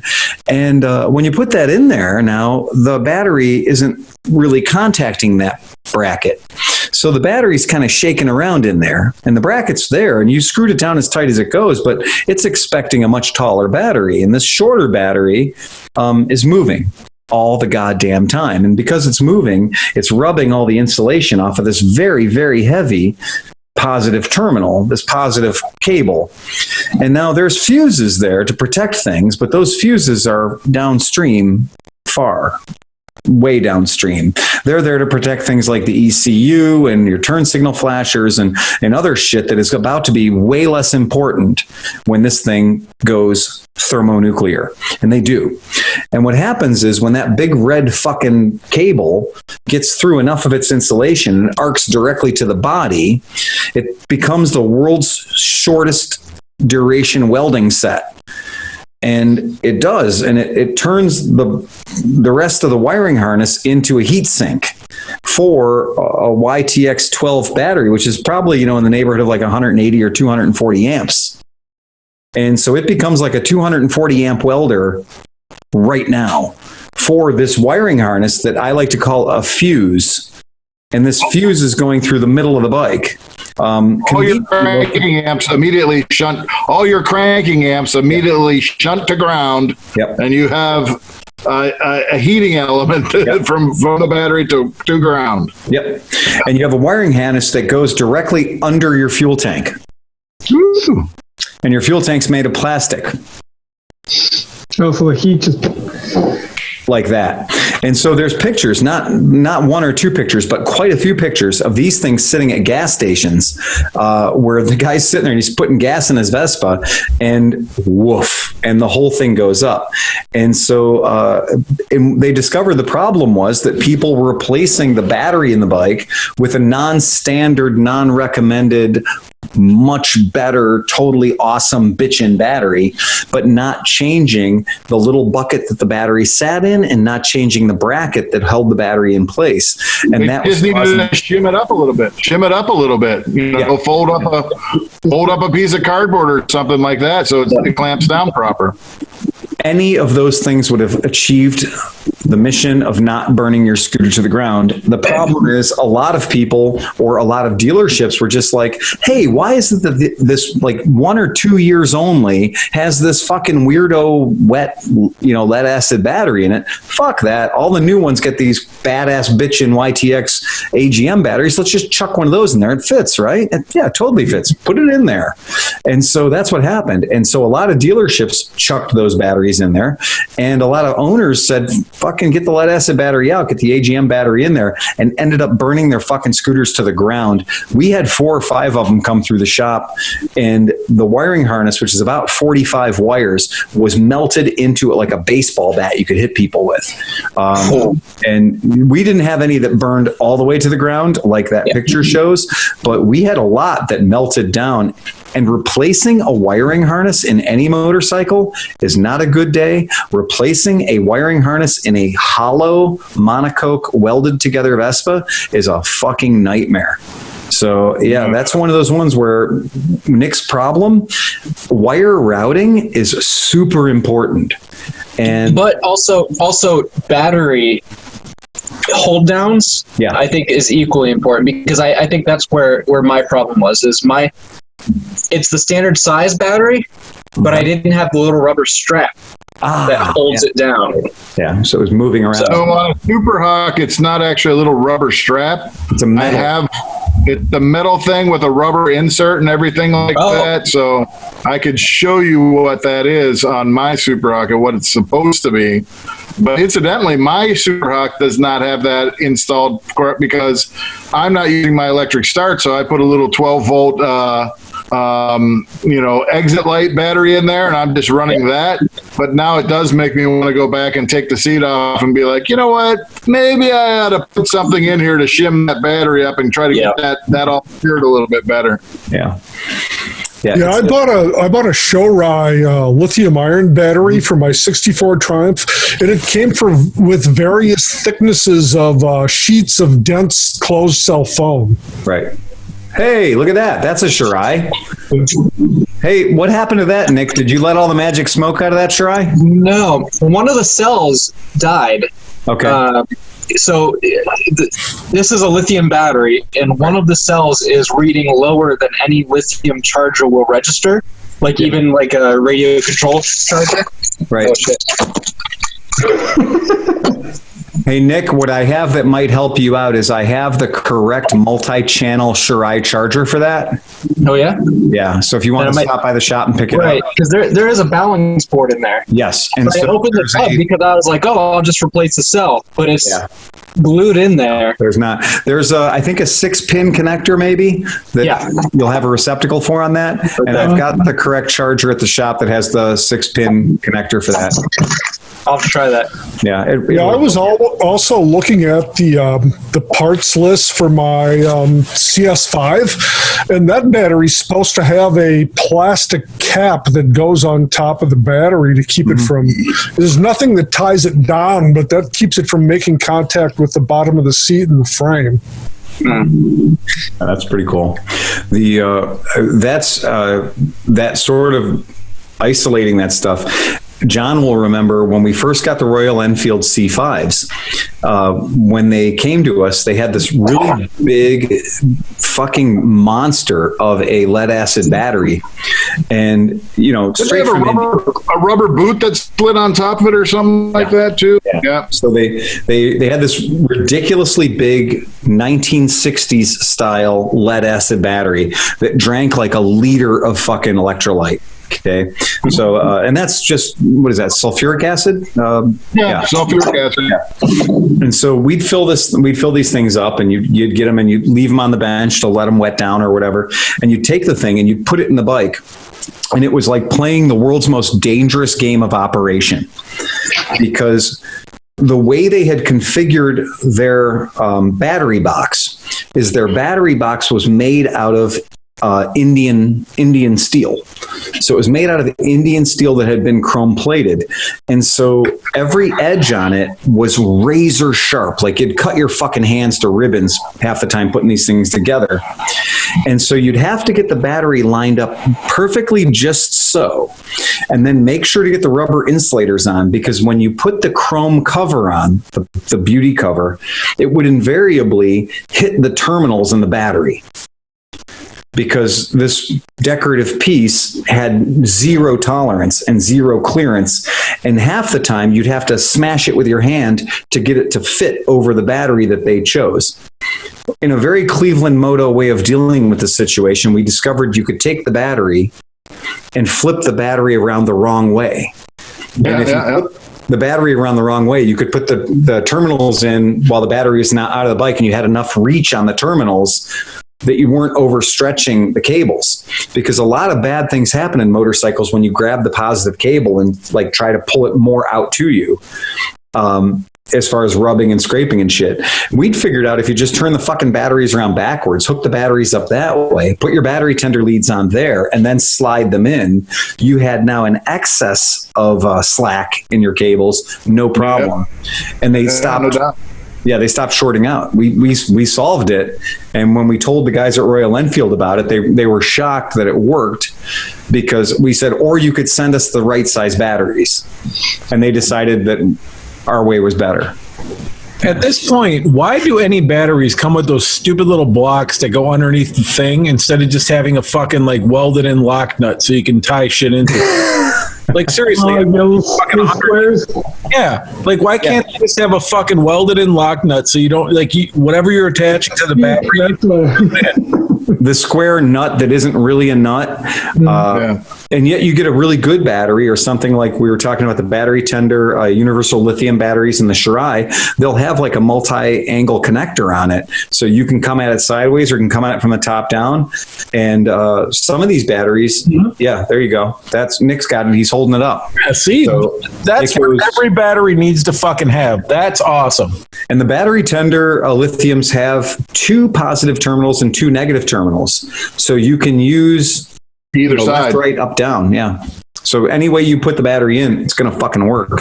As opposed to every other battery where invariably it doesn't fit correctly, or like the Royal Enfields, as you're tightening the positive terminal on, your screwdriver will invariably hit the frame, and you will momentarily weld the screwdriver to the motorcycle.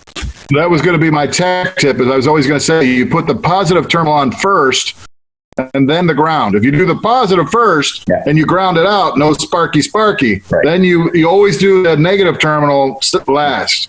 Yeah. The positive terminal always goes on first.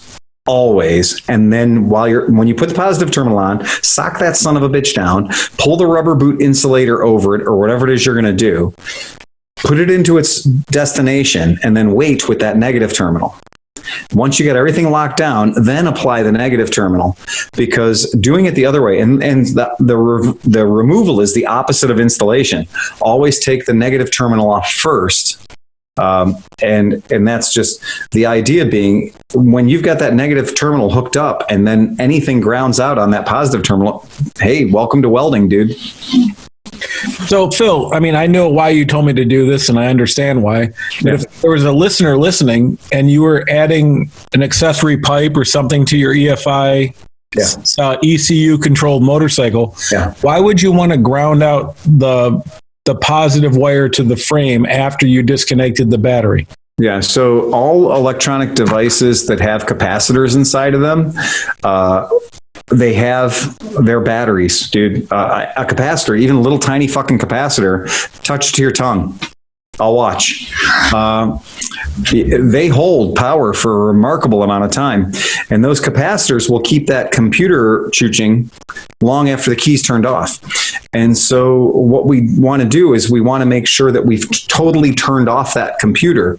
And then some of them will have something akin to flash memory as well, that they're going to keep some data in there for the next time you ride, so it doesn't have to acquire a bunch of data to get things running correctly when you're going from what they call the open loop to the closed loop of the fuel injection cycle, which means just a factory designed parameter that is good enough to get the bike going into we've got a bunch of data and now we're going to make the bike run correctly or as correctly as it can. That's called non-volatile memory. It's memory that holds even when you remove power.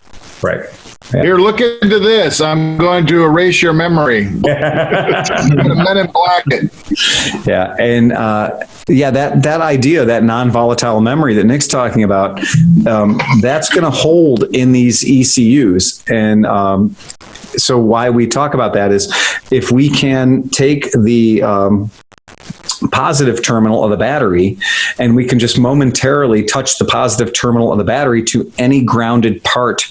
The positive terminal that goes to the battery off your wiring harness to any grounded part of the motorbike's frame, then what that's going to do is that is going to make the electricity that's hiding in that ECU go to the ground. And then you'll at least that point know that you've done a purge of the electricity that's hiding inside of that electrical component. Another important thing I cannot stress enough, if you are going to weld on the frame of your motorcycle, if you're going to weld on any part of your motorcycle, isolate the ECU and isolate your ABS and your traction control system and anything you fucking have. Get that shit out of the system. And I don't mean you necessarily have to actually unbolt it and take it away, although that's not a bad idea. Get it literally unplugged and away from the electrical spinal column that is your bike's wiring harness, because the amount of electricity that it takes to weld metal to metal is going to be a lightning bolt up the ass of your ECU and your worst case scenario, ABS controllers and traction control devices. And those sensors are fucking everywhere. So you might think that you're like, I'm just welding something up here on the front fork, or I'm welding something on the back, maybe a subframe cracked or something like that. I think you and McGregor taught us that on a long way around. He did. I remember at one point his frame cracked and he took it somewhere and he had him welded up, and the next thing you know, his ABS was out. Yeah. And that's a good way to turn a motorcycle into a 600-pound paperweight, because you're going to frag your ECU when you try to weld on any part of your motorcycle, because you're creating a circuit between the negative ground of the welder and what you're welding on. So if you take the positive battery lead and completely take it off the battery, because usually all the positives come to that thing, and you take it off, is that enough? Like, if you have that completely battery? Absolutely not. No, because in as much as you think like, yeah, that's totally going to be great because I have removed the positive lead of my battery from the wiring harness as a whole thing. The problem is every single one of the sensors, whether it's a CAN bus bike or a regular bike, doesn't matter. But every sensor, every bulb, everything in that bike is positioned very close to something else that may be a ground. And when you take a native system that's supposed to have 12 volts running through it and you do some welding on that, you're going to jump all kinds of the shortest distance between 2 points. And it's and every time you do that, that's a dead short to ground with thousands of volts of electricity. So yeah, I've seen people destroy perfectly good motorcycles by trying to weld a 25-cent item onto them, or like, a side panel bracket or something like that. And they just forget that you've got to disconnect these things, especially if it's a high-tech item like, ABS controllers in particular. Yeah. Better safe than sorry. Just disconnect it. Yeah. You wouldn't want to find out. I mean, those BMW ABS controllers, Honda ABS controllers, they're over $1,000. Yeah. And it will really, there he goes. John's doing a little welding there. That's a 25,000 volt arc right there. Yeah, 25,000 volts happening right there, and that. Jeez.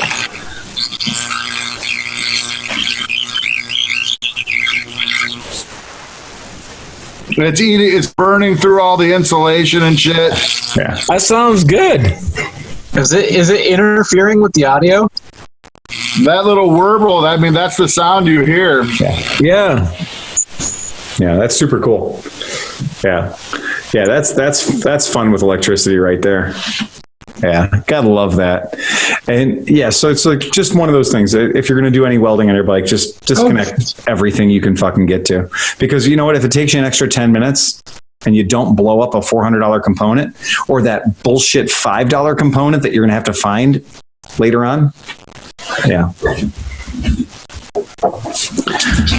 Oh, here we go. So you do this, you take your cigarette. I was going to say, don't. I knew you were going to do that, man. As soon as I said, I was like, hey, here we go. We have to stipulate this with don't try this at home. Yes, please don't. This is the second week in a row Johnny McElfresh has given us fun with fire.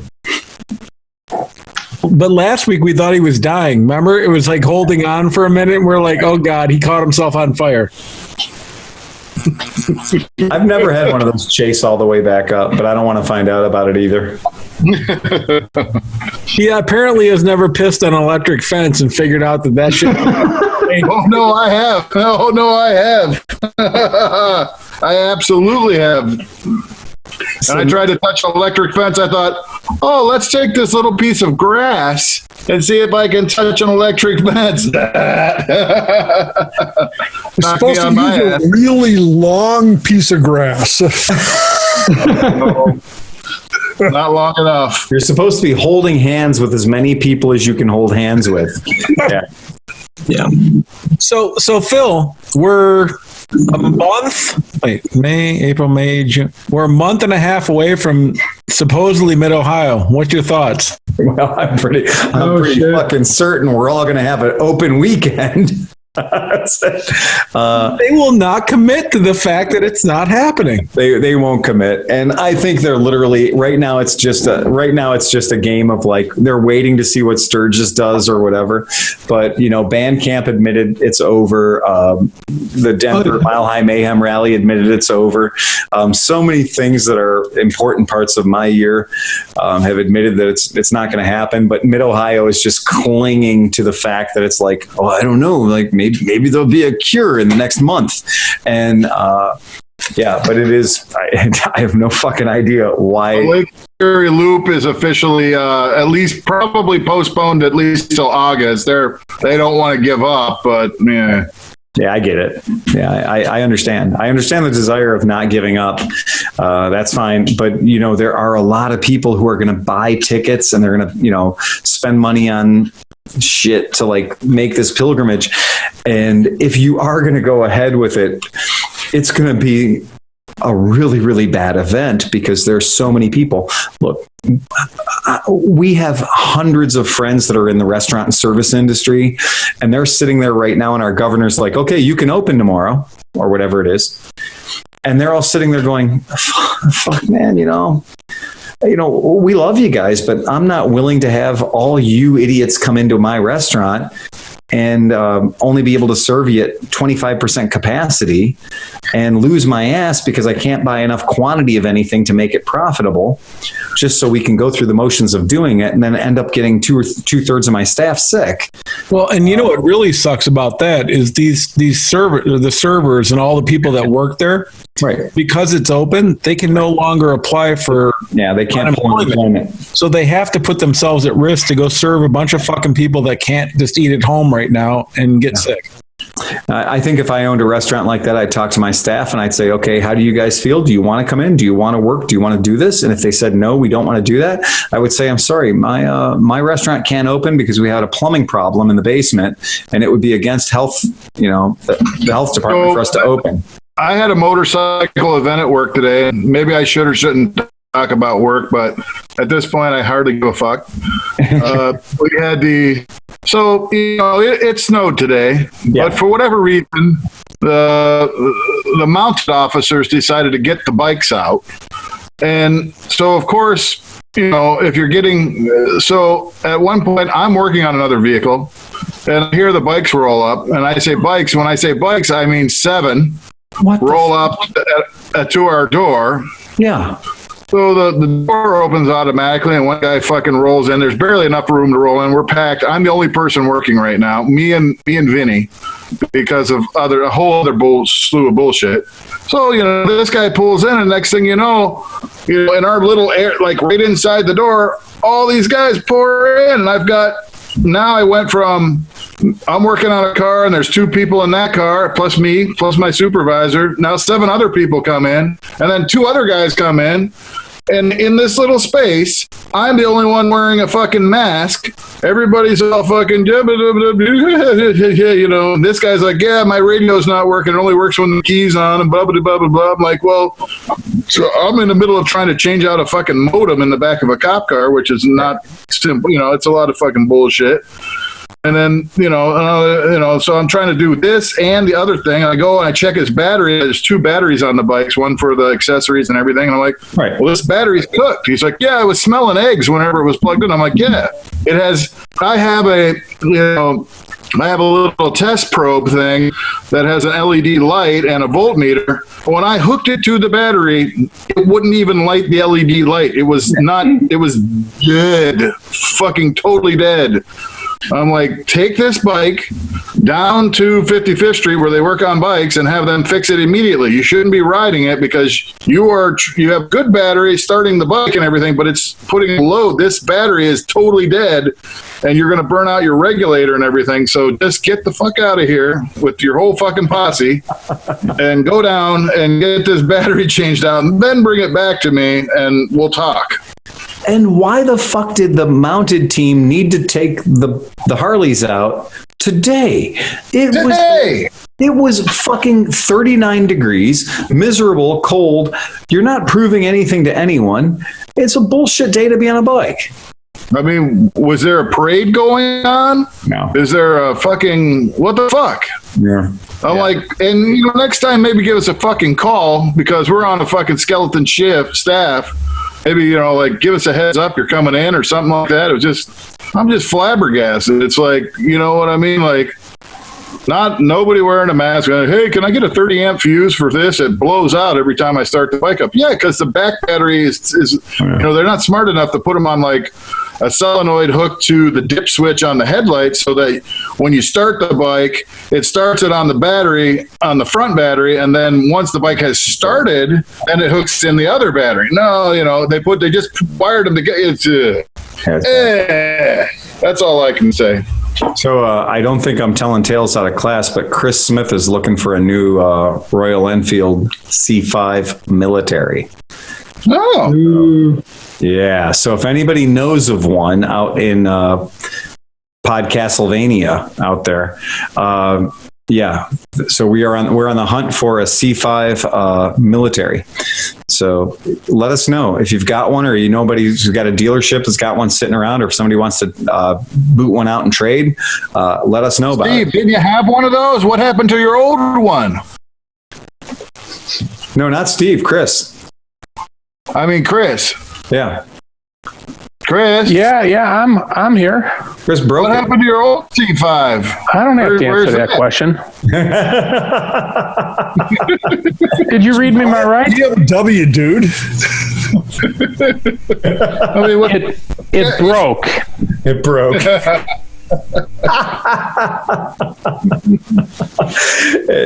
It had a critical incident on a day very much like today. It was a fucking cold ass day.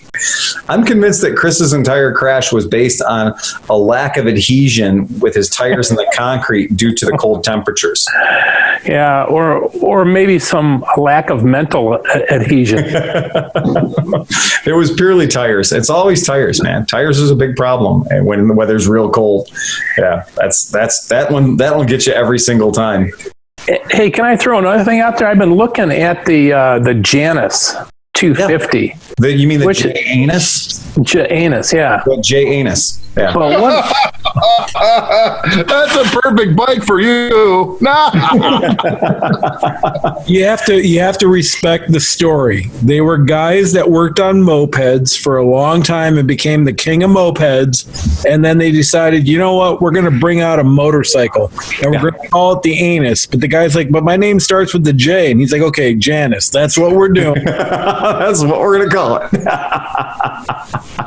No, those. I mean, I think those bikes look really cool. I mean, for what they are and everything. And I don't know what the price point is or anything, but it's kind of cool. You could buy a Harley for less than one of those. Speaking of Chris Smith, where's our joke, man? Yeah, He started kind of grim today. What the fuck? Yeah, that's. Are you freeloading tonight? Yeah, pretty much. But I got one for you here. Hang on, let me get it over here. he's like, let me Google something. Give me a second. Exactly. Let me Google something. Well, what I Google some dad jokes. the one thing about the Janus or Janus, they have the Halcyon and they have their the Phoenix. They've got some very, very distinctive bikes. I like the fact that a lot of their bikes have an Earl's front suspension system, which I think is pretty badass. I mean, I really do applaud those guys for coming out with a completely straight, clean sheet kind of build, and they give their bikes a 2-year warranty. I mean, they do back their shit up, and that's saying a lot. And it's a weird. I mean, it is a weird bike, but I know people that have them, and I know people that love them. So, and the guys are always stupid nice. Every time I meet them, they're always really super cool, and they're very knowledgeable about their products. So, here's to those guys, man. They're doing it. They're building something they want to build. It's, a lightweight, 265-pound bike with a 230cc motor. It's a push rod motor. It's not going to set the world on fire, but it's going to be a little lightweight bike you can ride around your neighborhood. So, and it looks cool. It does look cool. It does look cool. And they did not partner with Cleveland Motorcycle Company, so Yeah, and they do really. I mean, they answer the phone. Every time we've talked to anybody, no shit. It's a $7,000 bike. It's $69.95 for the Phoenix, which is kind of their sort of entry to the game. I'll pull it up so you guys can see it real quick. And there's nothing wrong with this bike. It looks cool. Some people are going to like it. Some people aren't. It is what it is. So it's a neat thing, and I got to give them credit. I mean, it's not where I'm spending my money. I love the fact that their iconography here has a K truck with a motorcycle on the back of it. So well done. Let me ask you, what's the top, as getting a really quality bike from you, the TNT, for, $2,800 or whatever they sell right. for, that goes 78 miles an hour without even being broken in. Right. How does this justify $8,000? It's because what you're looking at here, when you kind of look at their website, you're going to see that there's a lot of blood, sweat, and beers that went into making this shit happen, and they didn't just grab a Chinese product and put a different sticker on it. So I don't think. But you mean that picture of a person welding that wasn't a 12-year-old Chinese kid? Yeah. Really, what I think it is when you try to do something like this from an American address and then you put a Chinese motor into it, it's going to be real expensive, real fucking quick. Whereas a company like Benelli, and Benelli's not the only one. You remember that all of these guys do it. So what do you call it? The Kawasaki Pro 125, the Grom. These are all bikes that are made in China, so they can get to a price point. And really, as we've kind of been learning, is China is what you want, what you pay for it to be. So if you pay for China to be fucking awesome, you're going to get fucking awesome. And if you don't and you try to be stingy, you're going to get garbage. You pay for garbage, you'll get garbage. And with China, as we found out, you got to watch them close. Sleepy found that out with the Grim. You can work your way through that. Or you can take it the way it is and watch shit break. Well, being in the hobby industry for all those years, I watched all these manufacturers take stuff to China. Mm-hmm. And it's literally like you can get a sample that's awesome. You can get a first shipment, a second and third shipment that's awesome, where you send guys to China and you watch them produce it. And this is like 2 years of process, and you're getting all these great products.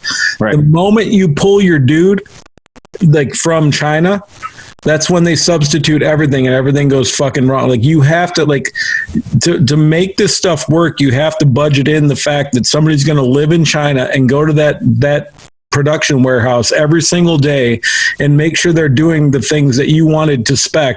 Yeah. Because as soon as somebody's not there eyeballing you, you're not going to have cast. You're going to have, whatever. They're going to change something. They're going to use a cheaper metal, whatever. It's just going to fucking suck. Don't pull your dude. Here's my thing, though. I mean, when you look at your TNT 135, mm-hmm. and how everything's getting sent to China because cheap labor and et cetera, does that TNT 135, does that look hand built? Does that look like a Royal Enfield where you can tell that somebody physically hand welded the frame and everything like that? No, it does not. It was made on a modern production line, mostly probably by robots and machines. Right. That there's no reason why those robots and machines couldn't be here making the same thing without the what is really, because it's not even, when you look at labor costs when you're building something, it's not that ridiculous. It's actually a fraction. It's more like when you're operating a manufacturing firm, it's more like energy, utilities, cost of materials and stuff like that. The labor cost is actually a small fraction of it. And something like that, the bike isn't really that handmade where it took that much hand labor to make it. Maybe in the final assembly, but there's no reason why something like a TNT 135 couldn't be made here for a reasonable price. Well, and on top of that, so let's take a look at the difference between the Grim and the 135. So the Grim was not a terrible bike, and it's once you did of certain things, whatever is fine. But for an extra $1,000, the manufacturing difference between the Grim and the 135, you're getting something that exactly as you described it, John. The Grim looked like it was hand built. The welds were like some dude was like, it's a Tuesday and I'm kind of feeling okay. I'm going to do okay with this weld. Then you look at another one, and when that part got put on, the guy was fucking high and his wife hated him and whatever. But like when you look at the TNT, it's fucking perfect. So like for $1,000 or whatever, $1,400 or $1,500 difference, the level of finish and fitment is unbelievable. You're not talking about a Mercedes where you're like, well, I got a Chevy Cobalt for $12,000 compared to this $70,000 fucking Mercedes. You're talking the level of finish is that different for $1,000 fucking dollars. Right. So like that's insane, man. Like we should definitely be able to bring that stuff back in and put people to pride. It's $1,000 difference between a piece of a bike that needs a lot of love or something that you can ride for years and be proud of. You know what I mean? It's crazy. Yeah, it is. And it's difficult for a lot of people to understand that you have to kind of be a smart consumer. You've got to do about 30% of the work yourself. You've got to go in there and just be like, oh, well, they couldn't sell it to me if it was low quality. I hear that shit every fucking day. Like every day people say, well, I'm like, why did you buy the $899 bike? Well, I mean, they couldn't sell it if it was bad. How bad can it be? Well, yeah, how bad can it be? Well, and more importantly, how different can each one be? Because one guy can get a great one on Tuesday when everybody's happy and they just got a raise and everybody's bonused and then everything works, compared to like the day before the end of the pay period where nobody gives a fuck. There's no quality control. It's just all different. So, and that's the thing. And the lure of the low price is fucking insane. And they always say that the sting of poor quality will be there long after the joy of a low price point has been forgotten. So on the TNT, so I was in the guts. I had it apart. I was pulling like wires through shit and stuff like that. There are no less than 4 quality control stickers signed. Throughout the frame and things like that. Next to all the bolts being marked by paint and stuff like that, there are actual human being signatures on all these little things throughout the bike. Yeah, crazy. It's good QC.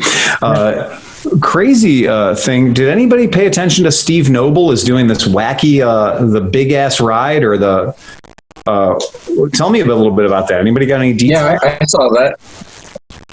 I don't know anything about it, but I saw it. What is it? I haven't heard about this. Bring it up on Facebook, I guess. Is it a Facebook event? Yeah, it's on Facebook. Okay. Yeah, it's like a preset route ride. Okay. But there's no designated start time. You just go to the starting point with your buddy and do the ride. Okay. I'm sure there's more details to it than that, but I can't remember what it said.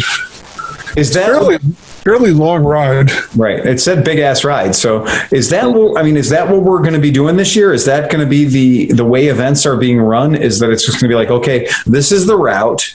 Start here, end here, bunch of shit in between, and then go do it at your own discretion. But don't fucking gaggle up. Don't gather up, you fuckers, because if it's between doing it that way or not doing it at all.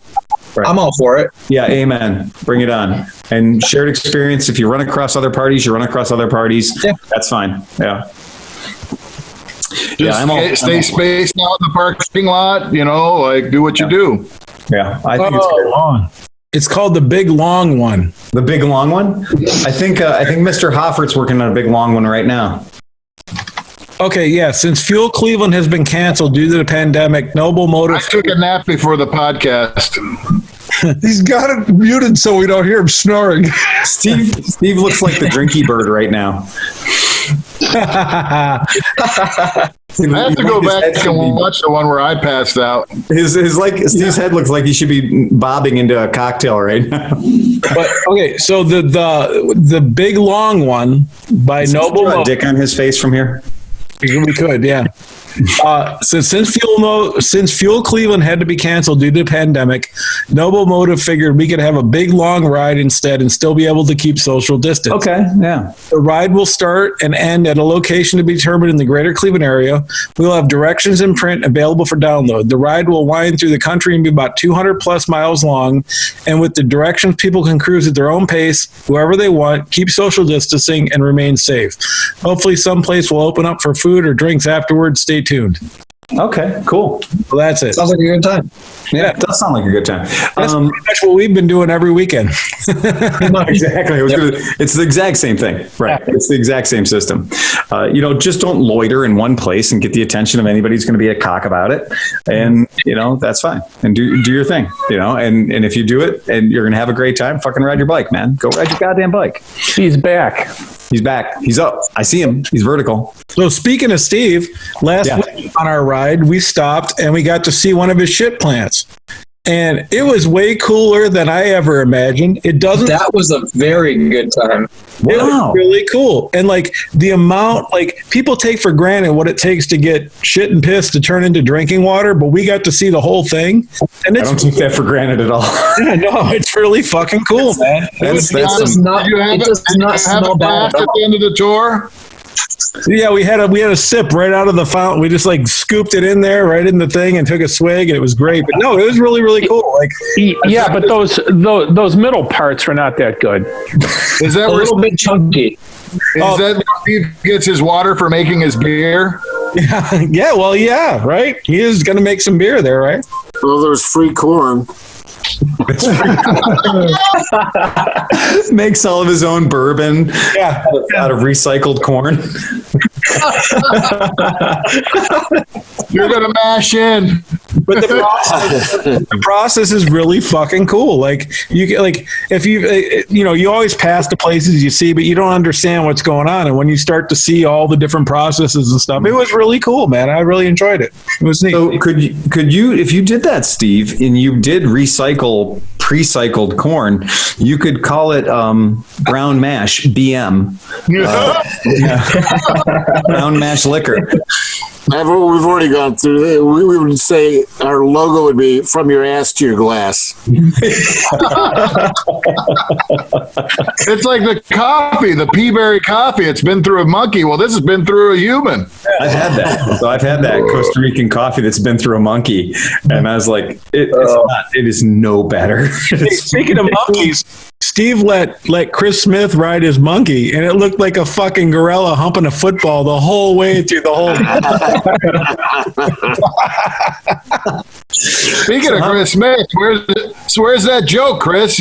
Yeah, I was going to get going, but then people got off on a tangent there, and I thought I'd let it all settle down. Yeah. So a Frenchman, an Italian, an Englishman are in a pub. And the Frenchman says, I made my wife orgasm so hard last night, she floated a foot off the bed. Italian, not to be outdone, replies, I made my wife orgasm so hard last night, she floated 2 foot off the bed. The Englishman chimes in with, I had sex with my wife last night and I orgasmed in 30 seconds. The Frenchman and Italian exchange confused looks. The Englishman says, afterwards I got out of bed, I wiped my dick on the curtains, and she hit the fucking roof.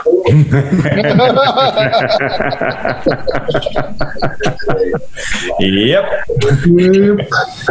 Ba-dun-dun. So you guys rode 200 miles last weekend? Was that the deal? Yeah.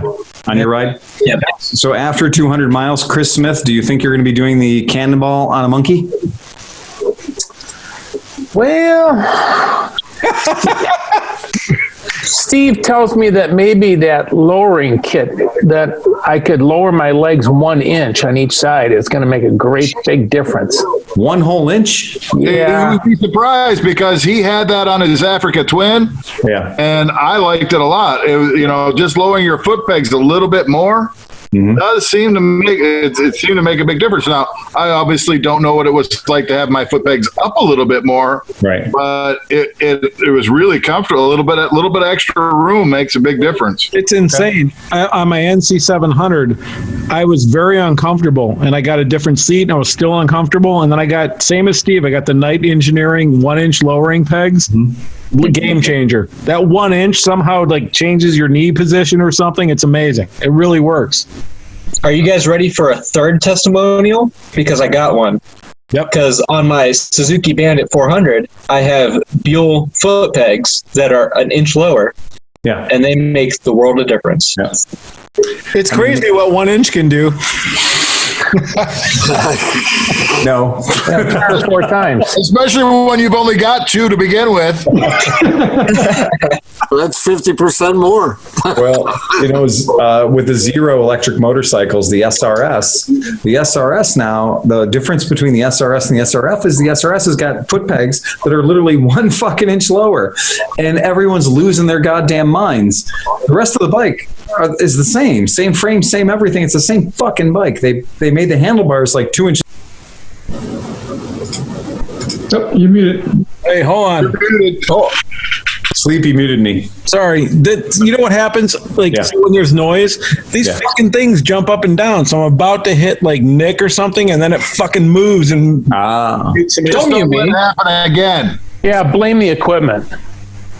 Jeez. Talk about that fucking inch. All right, go ahead. Sorry. Yeah. So, and it's that's a 1 inch deal, and the 1 inch deal on a $20,000 motorcycle, and everybody's like, "Oh, it's fucking so much better." And meanwhile, it's like a $39 part. You know, that sounds like a hot accessory to be selling this year. Oh, it's every single person that's come in. We just did one. The guy jumped on the bike, and I was like, well, just so you know, you can take the SRF and you can put the lowering pegs on it. And yeah, the guy that bought the SRF the other day, lower pegs, higher handlebars, done. So it's what people clearly want. So that's nothing wrong with that. So when people come, how many people are coming into the shop just asking about electric bikes? A lot. It's a lot. It's way more than it's ever been before. I'm kind of interested to know what the spread of new bikes that you just sold a gaggle of bikes. Yeah. I mean, what was the spread like? Well, it was a lot of zeros. So, like we did 3 or 4 zeros fast. Wow. And it's because we're getting a really good deal. We got some of these company-owned vehicles. These are the Zero FXSs like Steve has. And so they're the FXSs. They had just the one battery in them. They used them in the international motorcycle shows on the carpet. So no bike's ever gone over 12 miles an hour. And they've got about 300 miles on them. And what Zero's done is they put new side panels on the gas tank, and they put a new front fender on it, and they'll ship it out. And so we've got a couple of them. We bought them at the right price. We're selling them I think we're doing $1,000 off normal retail. But the trick is there is a 10% rebate right now, or a 10% tax credit on all electric motorcycles. Okay, great. So you get like an $800 tax credit. That's cool. But if you want to take that bike and make it from a 3.6 kilowatt hour battery into a 7.2 kilowatt hour battery, then you have to buy the second battery. Well, the battery comes on a 30% tax credit. So you get $800 credit just on the fucking battery. So with the bike and the battery, you get a $1,600 credit on your taxes. So you're getting a brand new bike with a full warranty, 2 years on the bike, 5 years on the battery, and you're getting over $1,600 tax credit. That's about $1,780 total. And a potential audit in 2 years. I have a couple questions about that, because I know a couple people who have like Toyota Priuses or other electric or semi-electric vehicles that are getting hit by registration fees. You're right. You're absolutely right. If you have a car, there is a chance in your state, the state that you live in, that you may in fact have to pay a $225 registration fee because you are not paying tax on the gasoline that I'm paying tax on when I put gasoline in my F-150. So since you're those motherfuckers, that's bullshit. Yes, It's bullshit. Well, you know why they're doing that, though? They're doing it because you're using the roads, but you're just not paying the tax on your fuel. And that's why on a motorcycle, you're not having an impact on the roads the way you would be in a car. Right. So those registration fees are exempt for motorcycles in many of the states where they do charge the registration fees or the increased registration fees for electric vehicles. Because again, a lot of the money for maintenance on the roads comes from the gas tax. Let's face it. Most of the damage to the roads is from heavy trucking. Absolutely. When you're over in the left-hand lane, you can feel the difference of what heavy trucking has done to the road versus what's all the way over here to the left-hand side. Yeah. Freight tears the roads up. There's no doubt about it. The freight will tear the roads up far more than a hybrid or an electric, Tesla, whatever the fuck it is. You could run 1 million Teslas on the road and you would not get the kind of road damage that you get from one 18-wheeler running, 50,000 pounds of freight down the road. So, right. So Phil, I just got my stimulus money. I got some savings and stuff like that. What does it take for me to walk into your shop and walk out out with an electric motorcycle right now? Like one of the like Steve's. Yeah, with the Zero. So if you do the Zero FXS right now, which is these demo vehicles, they would normally be $8,500. We're doing them for $7,500. And then in addition to the $7,500, then you're going to do a tax credit on that.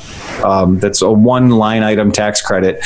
You'll get $750 as a tax credit. So at the end of the day, you're talking about what, 68? Yeah, $67.50 real money. That's remarkably cheap compared. We just talked about a Janus that was $7,000. Right. That it's going to give you unspectacular performance compared to a fucking Zero. Yeah. Right?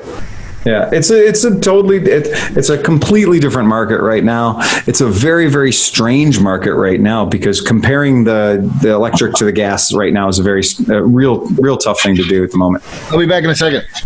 Yep. So has Zero talked about at all bringing out any kind of dirt bikes since Alto? Yeah. So right now, you guys have seen the Tesla Quad. Yeah. So that's a Zero. So that apparently that's the first big thing that they're talking about. That's a strange vehicle, a 4-wheel vehicle. Really? Yeah. That's huge. It is huge. Yeah. I think that's awesome. A really big deal. Yeah. So I think that partnership, seeing those two companies working together, I think that's really going to be fun for us. Tesla has said in many interviews they have no interest in doing motorcycles whatsoever. But apparently not. Right. So when they talked about the quad is very much that's an open discussion by Sam Paschal, the CEO of Zero, that is the thing that they're working with Tesla on is for an electric. And how much fun, by the way, is going to be a fucking quad that is dead silent and has all the torque in the fucking world. That sounds like a good time. Even the sand dunes and shit. Damn. Yeah, exactly. Just wait till they make a trike. Yeah. Oh, no. So, I do like the idea of a Cybertruck. Most of the trips that I do with my pickup truck for pickups and deliveries on Mondays, I come back to the shop and I've only done about 220, 230 miles. I've delivered 10 or 12 bikes, but my mile count is under 250. And so I'm kind of a good application for an electric vehicle.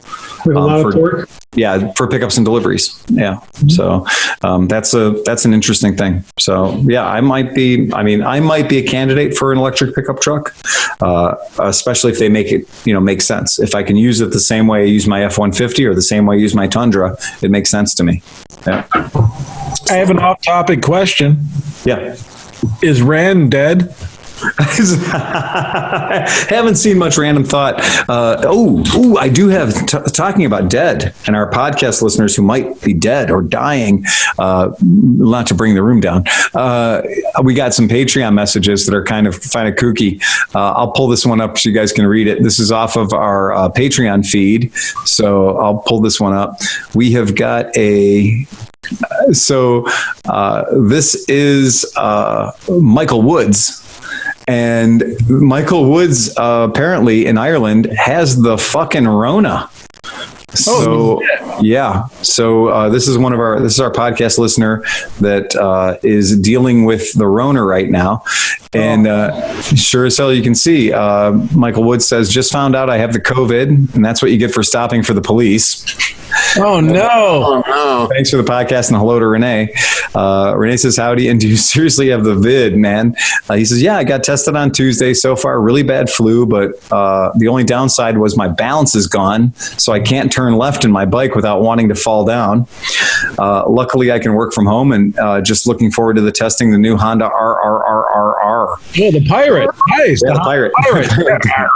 So, yeah. So, not great for him. He sounds like he's doing well with it, but I had no fucking idea that a symptom or a side effect of the corona would be not having balance. So this thing manifests itself in many, many weird ways. So Yeah, and we don't even know, you don't know what kind of syndromes are going to happen on down the road. Nah, you have no idea. It's totally uncharted territory. So we'll just see what happens, and hopefully we can all, fucking hunker, like literally protect your goddamn self. Right. So usually at this point, we'd all be talking about how we're going to ride this weekend and get together and do something and make Phil mad because he has to work and we're all going to ride. But it's fucking snowing in May in Ohio. So that's bullshit. That's not going to happen. Yeah, that's some serious bullshit right now. Today was one of those days where I got into I knew it was going to be miserable. I knew it was going to be cold, but I had, the bikes and the trucks were in the wrong spot. Everything wasn't where it wasn't supposed to be. So I was like, fuck it. I'll ride one of the bikes in and bring one of the trucks back and different, shit. And I only have about a half an hour ride to work. And I went out of the house this morning. I was like, fuck it. I'm taking a car. I'm taking a truck. Too fucking cold. I had the heated grips going on the Zero coming home last night, and it was I think it was 46 degrees by the time I pulled in my driveway, and I was not wearing enough gloves, even with the heated grips on maximum.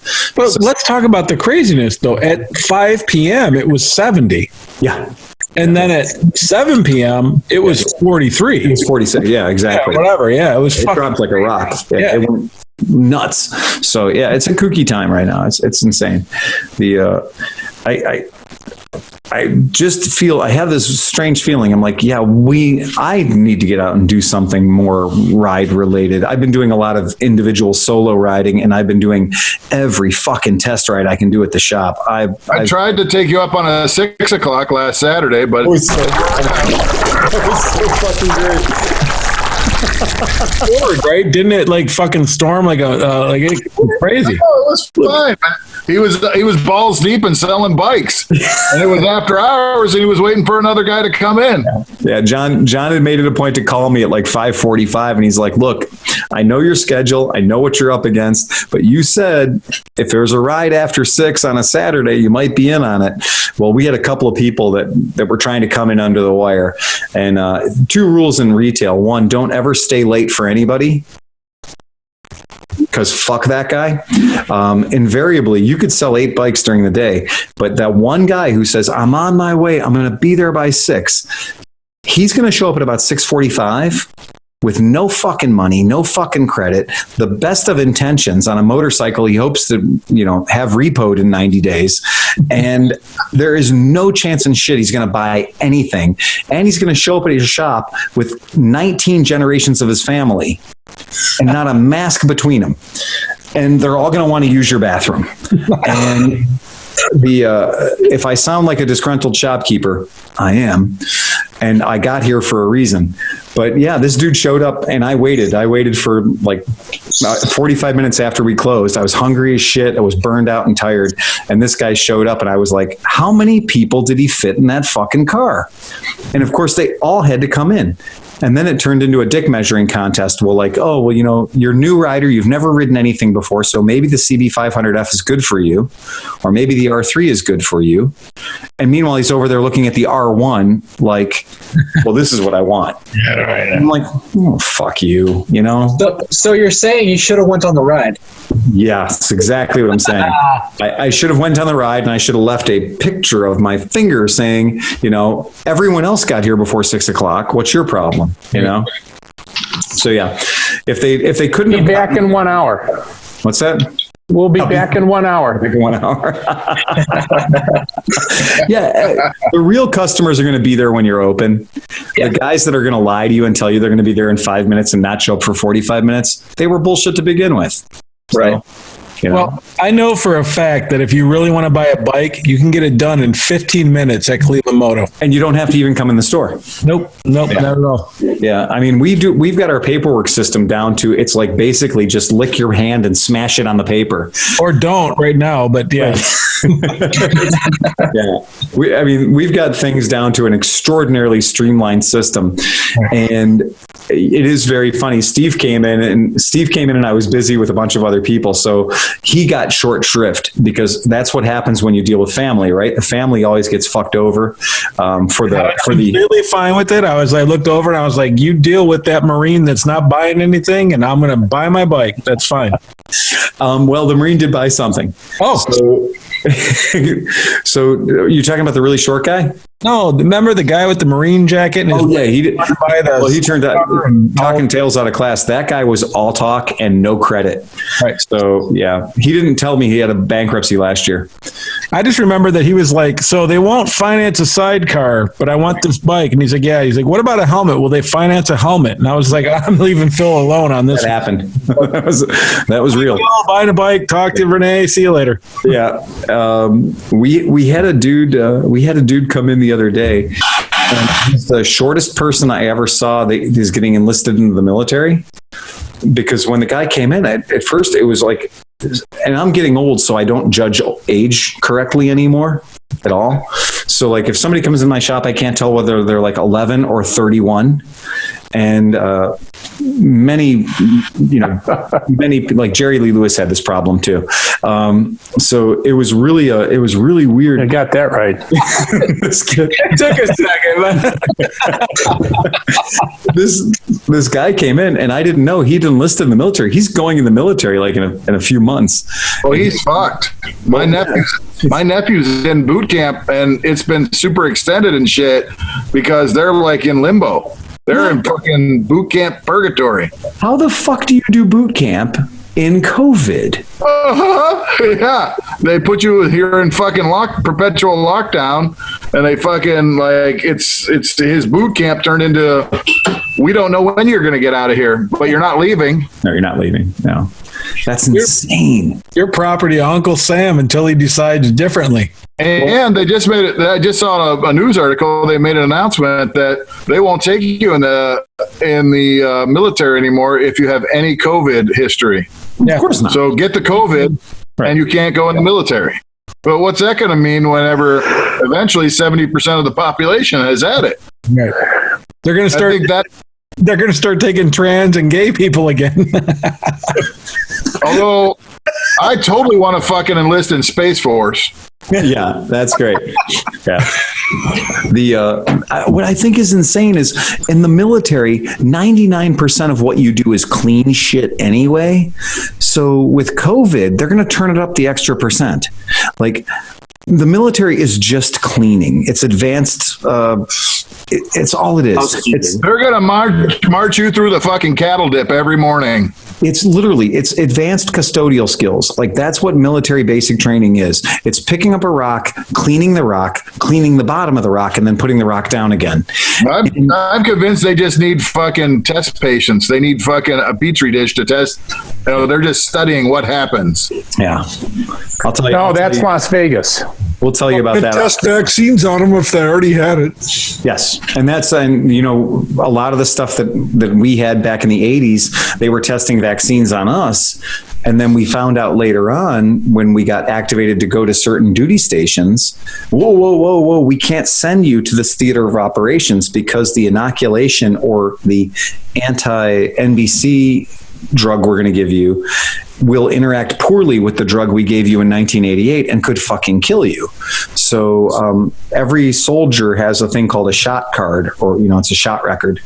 And people who used to travel around the world know that you'd get a little stamp in your passport for your yellow fever inoculation. So you could go to Africa, you had a yellow fever tag in your passport. And the idea for that wasn't so like, it's okay, I can travel there, I've had the yellow fever vaccination. It's so if you get there and you get sick, they don't give you the shit again.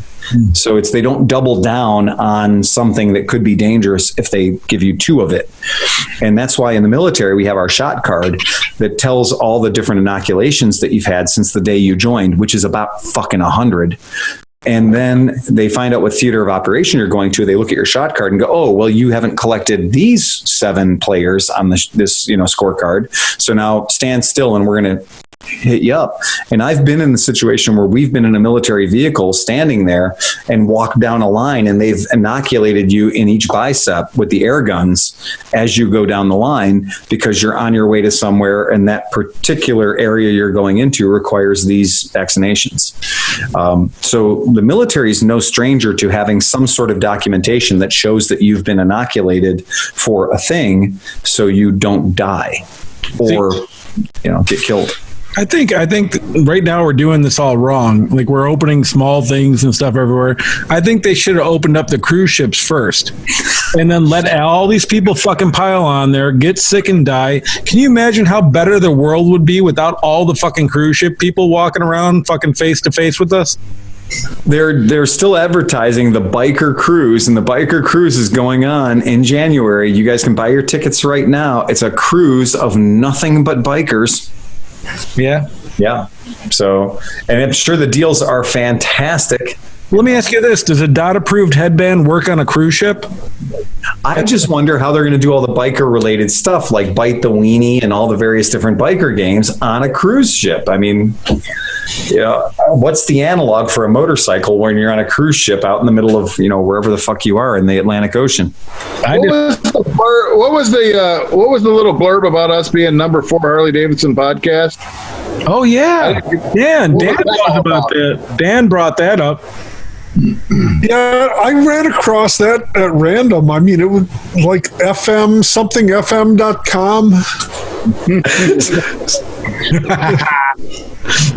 So there's a listing somewhere of the top Harley Davidson podcasts, and we're number 4. Wow. We do talk about Harleys a lot, though. We do. You have to admit. Shit on them, but yeah. Ridiculous, man. That's so fucking ridiculous.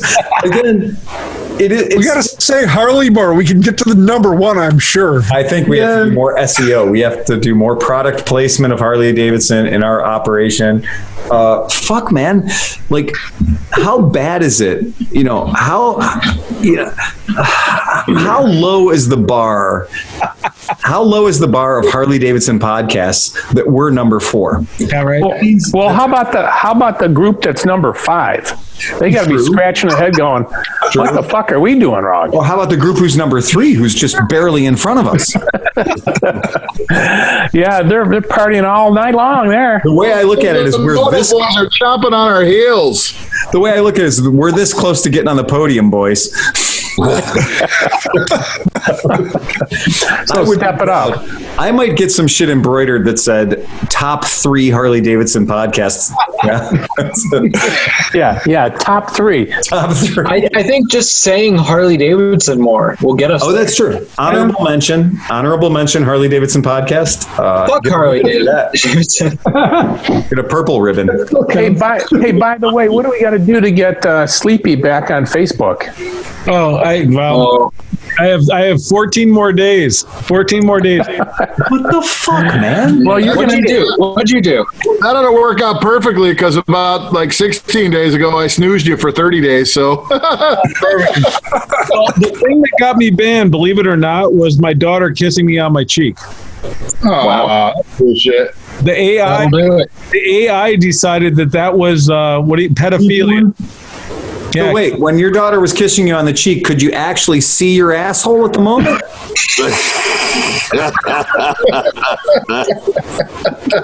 No. But you know what sucks? This is what sucks. So my birthday was last weekend, and I only have a few. I have 100 people on Facebook, whatever. But 70 people said happy birthday, and I couldn't respond to it. So everybody's like, "Okay, fuck this guy. Fuck him. He's like a dick. Whatever." So yeah. I have 7. I'll just say this, Steve. It's much easier to be friends with you in person or in Zoom world than it is to be friends with you on Facebook. Oh yeah, no, I love fucking push buttons. Whatever, but I'm That's how it is with a lot of people, though. Yeah. you know what it is. I don't know. I don't take Facebook as an important thing, and I keep it very minimal. And most of the people I have the same opinions, and the other guys I don't. And then I have Bruce. Well, yeah, that's. But you know what? I still love the guy, man. I don't care. I still love Bruce. I admire both of your tenacities. It's very interesting. I love the way that both of you have been kicked off Facebook several times because of each other. Yeah, right. But here's the thing. You know what's funny? So Facebook allows you to still personally message people, right? even if you're Right. ticked off. So we message each other all the time. He was like, "Yeah, that was a good one." I was like, "Yeah, well, yeah, fuck all, whatever." So it's all good, like, you know. Chrome did also get banned a bunch of times, right? Who? Johnny Chrome as well, right? Johnny Chrome, yeah. I think permanently like done or something, man. I don't know. Yeah, Johnny Chrome gets banned fortnightly. Like he's Bruce is tenacious because Bruce will come back in alter ego form. So he's got like different side For the profiles. longest time, I really thought it was his wife, and so I was like, "Wow, man, his wife's fucking worse than Bruce, man." I was like, Life's on fire. Have any of you other guys ever been banned from Facebook? Because I have never been banned from Facebook. "No, but listen, I've never been banned before. I literally, This was your first time? Yeah, 100%. And it was because of my daughter. Like, there's an AI right now. Facebook is run by AI. They don't have Block your daughter, man. Unfriend her. Yeah. essentially like they're running by Nothing but AI trouble. right now. Blame the equipment. And AI is Meanwhile, we could have posted a video of me licking your face clean, and that probably would have been fine. oh yeah, 100%. I agree. I agree. Here's my theory. I think it's very, very difficult to be banned from Facebook. Not at all. I have to- Certainly not. Certainly not. oh. I think Sleepy just got to the point where it was like that last straw that broke the camel. Right. Right. It had been building up for a while. They were kind of keeping an eye on him, and they were like, "There's a kid involved. Fuck it, shut him down." You know what? I'm done. I don't even care. I'm done. I'm done with everything. I'm just done. Now everything's positive. I'm Captain Positive. That is my new name, Captain Positive, 100%. Interesting. Oh, Captain, my Captain. Interesting question for you guys. So I may have brought this up before. There's Instagram, there's Twitter, right? There's the Snapchats, there's the TikToks, the WhatsApps, the Facebooks. I think I hit them all, right? So that as a small businessman, you will get taught by everybody that you need to maintain a presence on all of these things. Which is impossible, basically. I do not. Okay. Phil, are you on TikTok? What's that? Are you on TikTok? No. Oh, okay. He's on Vine. Still on Vine. Exactly. I've got my MySpace is totally dialed in. Friendster, Yeah. How about Friendster? Are you keeping Friendster looks great. But anywho, so I do the I have Instagram. no idea what Friendster is. Nick is like, I think I was 2 when Friendster was around. I don't even know what that is. I don't know what Friendster is. Alt.Friendster. So I do the Facebook and I do the Instagram, but I do the Instagram that kind of shoots out to the Facebook with a little, handler thing. And so I do those. I don't fuck around with the Snapchat anymore because I'm not 9. I don't do. Oh. Froze. Uh-oh. Oh, Phil's I frozen. don't think he does anything anymore. Oh, you just got Shit. Oh, no. Oh, no. The AI is That I participate in. Wow. I have things I don't participate in. Phil, you got I have people that are getting very, very angry at me because they're sending me messages via Instagram, and I'm not responding to them quick enough. It's because your internet's lagging. into your DMs, dude. They want to get into your DMs, man. Yeah, and it sucks because I do have a telephone number at the shop I pay money for. Right. That a representative of my shop will pick up the telephone, or you can leave a voice message that is between you and us and not privy to the outside world. I also have a thing called an email account that has been in existence forever that you can reach us on. I've got all these methods of reaching us, yet I'm bombarded with apparently people can go on Yelp and ask for requests for service on Yelp and use Yelp as a communication device as well. That's pretty weird. As a millennial that does not like to talk on the phone, right? Only responding on Yelp is weird. Yeah. Well, and on top of that, these people that sell Yelp ads use that, and they say, if you don't buy an ad from us, we won't even let you know about half the things that are coming to your business. Absolutely. Yeah. It's so fucking weird. And I get this a lot. And so I get the other day, I get this guy that was like, I can't believe you guys. Fuck you all. You ignored me. I sent you 9 messages on Instagram and I eventually gave up and had to call your phone number. Oh my God. Oh, you monster. Poor baby. Yeah, exactly. And they were like, and then when I finally did give up and call your phone number and get in touch with you, then I had to talk to a human being. So I do it the old-fashioned way. Yeah. Since I don't have Facebook, I don't have Instagram, I don't have any social media at all. Right. But I just ignore people. I just ignore people's text and phone calls. Perfect. We know, Steve. We know. Here's the thing. I don't care. The thing is, I don't carry my phone most of the time. Yeah. I don't even want it around me because it's irradiating me. Yeah. Well, don't we? Can we agree that that Napster was transient, and that MySpace was transient, and that Friendster was transient, and that all these things were transient? And so, had we established our currency, our communication currency on those platforms, it would all be worthless right now. Right. So the idea of like getting heavily involved in doing a lot of communication based on Facebook messaging is pretty fucking stupid. Right. It's just a thing that you're like, oh, they're just pulling me into another channel. They're just pulling me into another channel. When how many channels a day should I actually have to check? That's a very good point.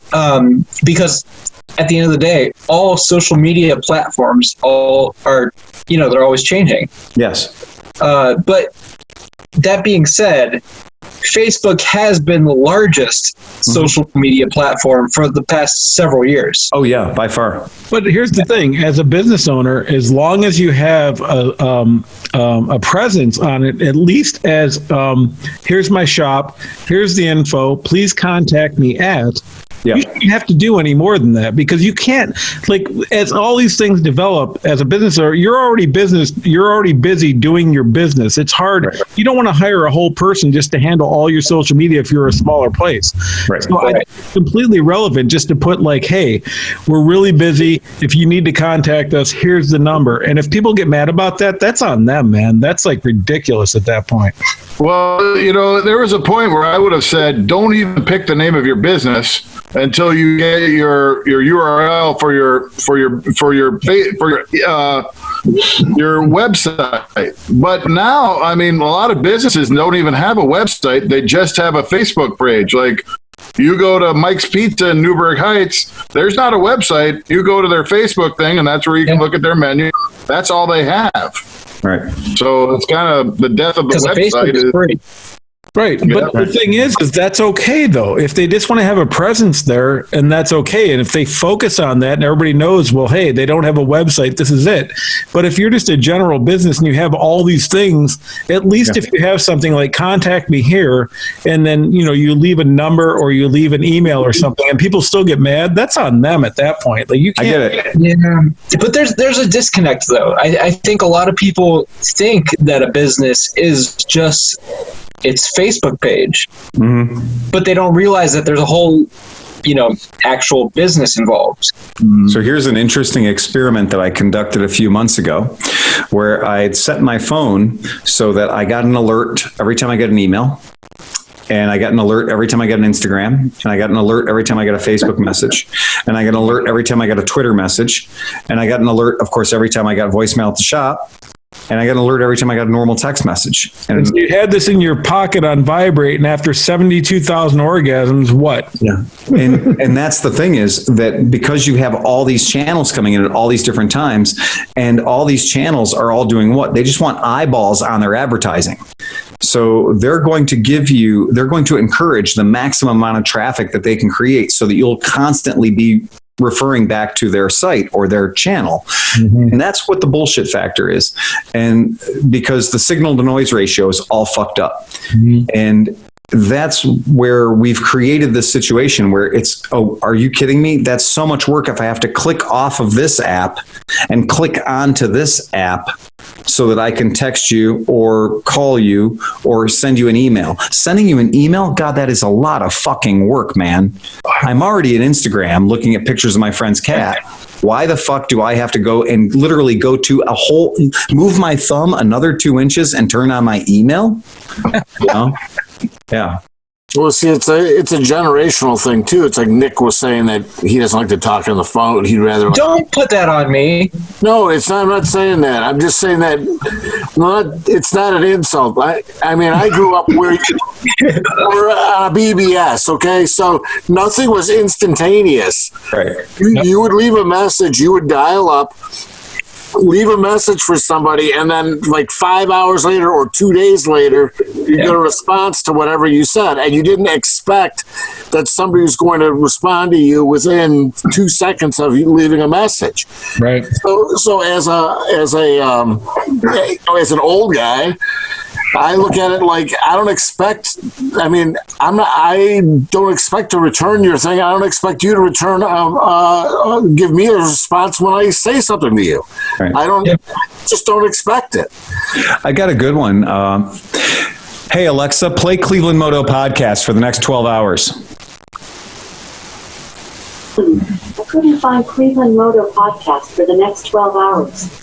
Try asking me to recommend a podcast. So who did I get?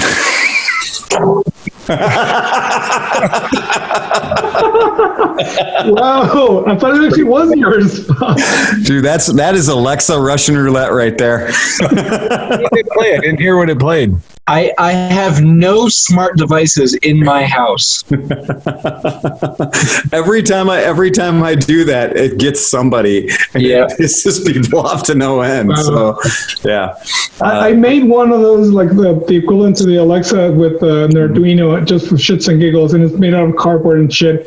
I tried it for like half an hour. This is cool. Then unplugged it. Fuck it. It's creepy. I mean, it's monitoring all your shit. I mean, this is far too dangerous. All right. Here's one. Hey, Alexa, turn the fireplace off. That gets my coworkers every single fucking time. Really? Yeah. Oh, that's cool. We'll have to see if it hit any of our podcast listeners. Yeah. My wife always does, like our brother-in-law or something. Hey, Alexa, go to Pornhub.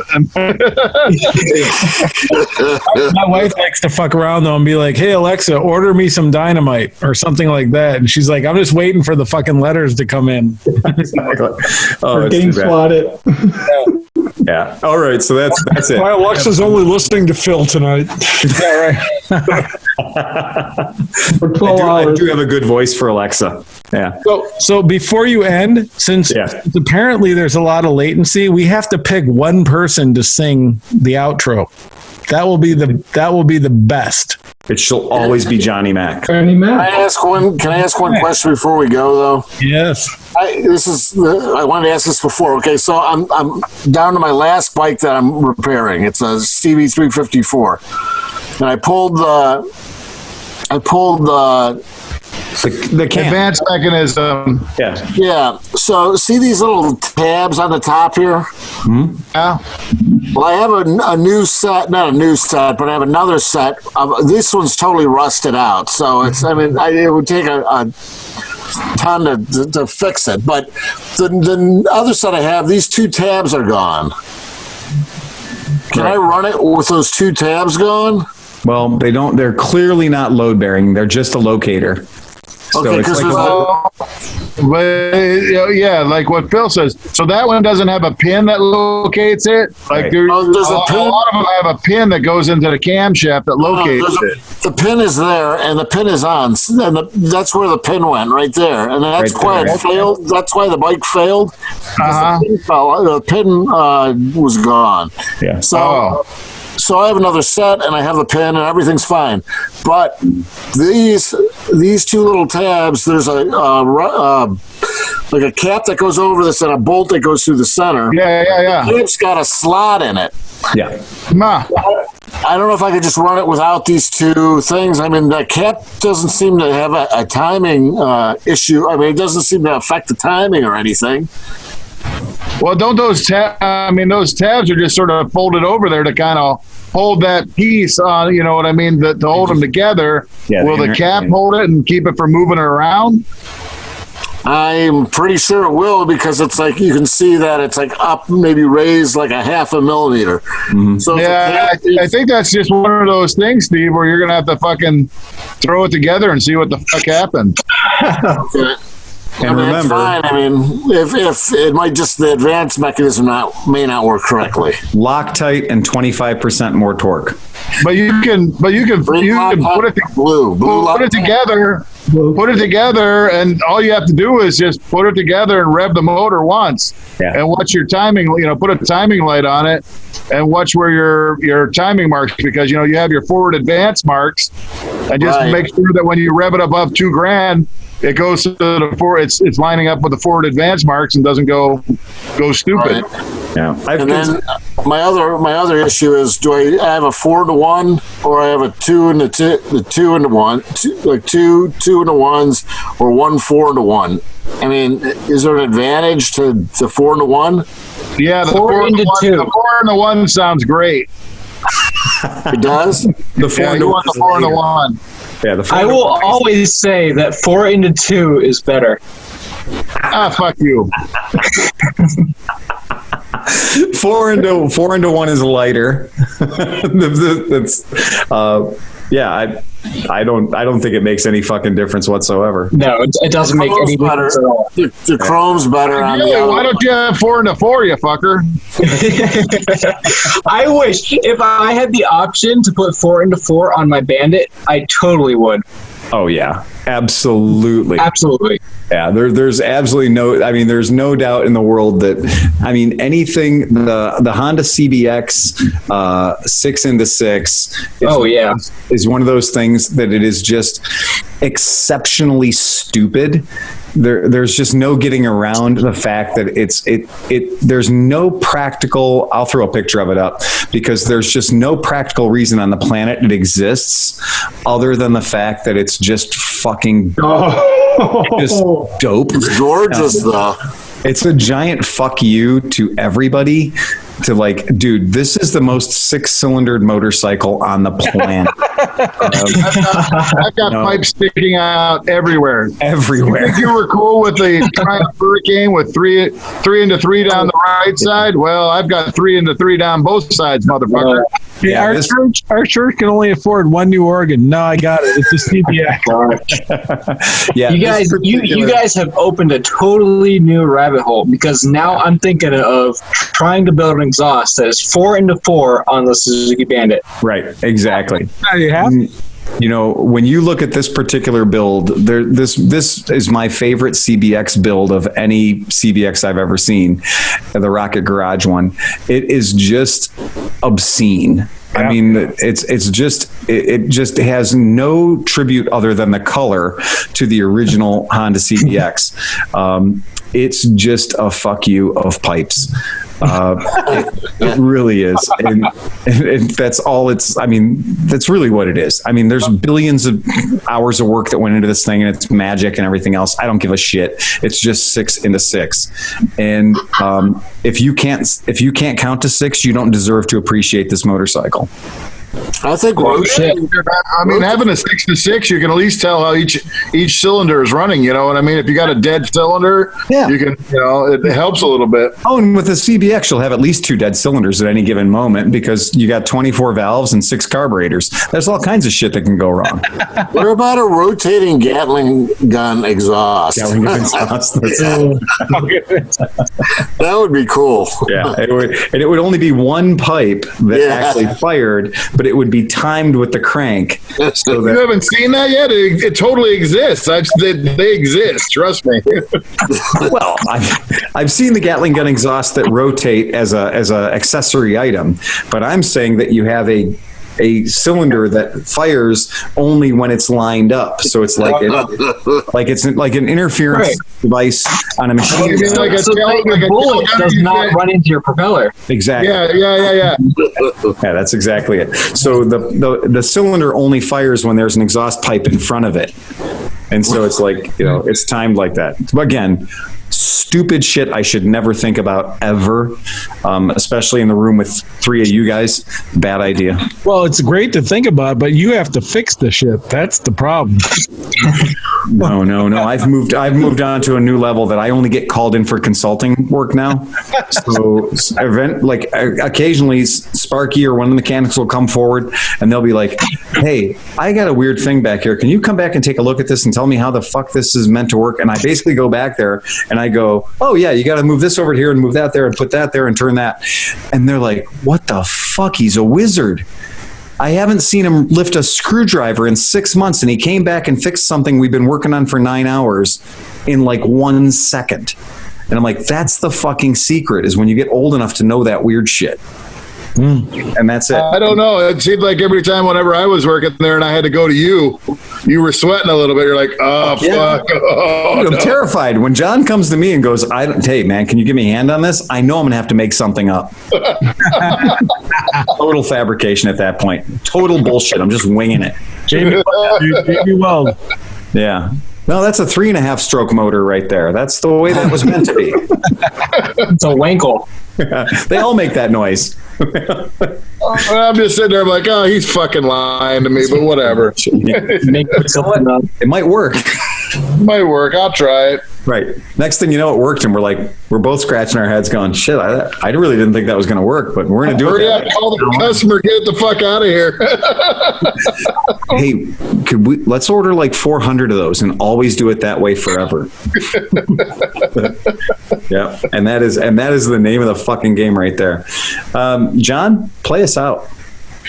Bum, bum, bum, bum, bum, bum, bum, bum, bum, bum, bum, bum. Only one mic gets it at a time. Where's the button? I can't find the button. Fucking keyboard. Solo.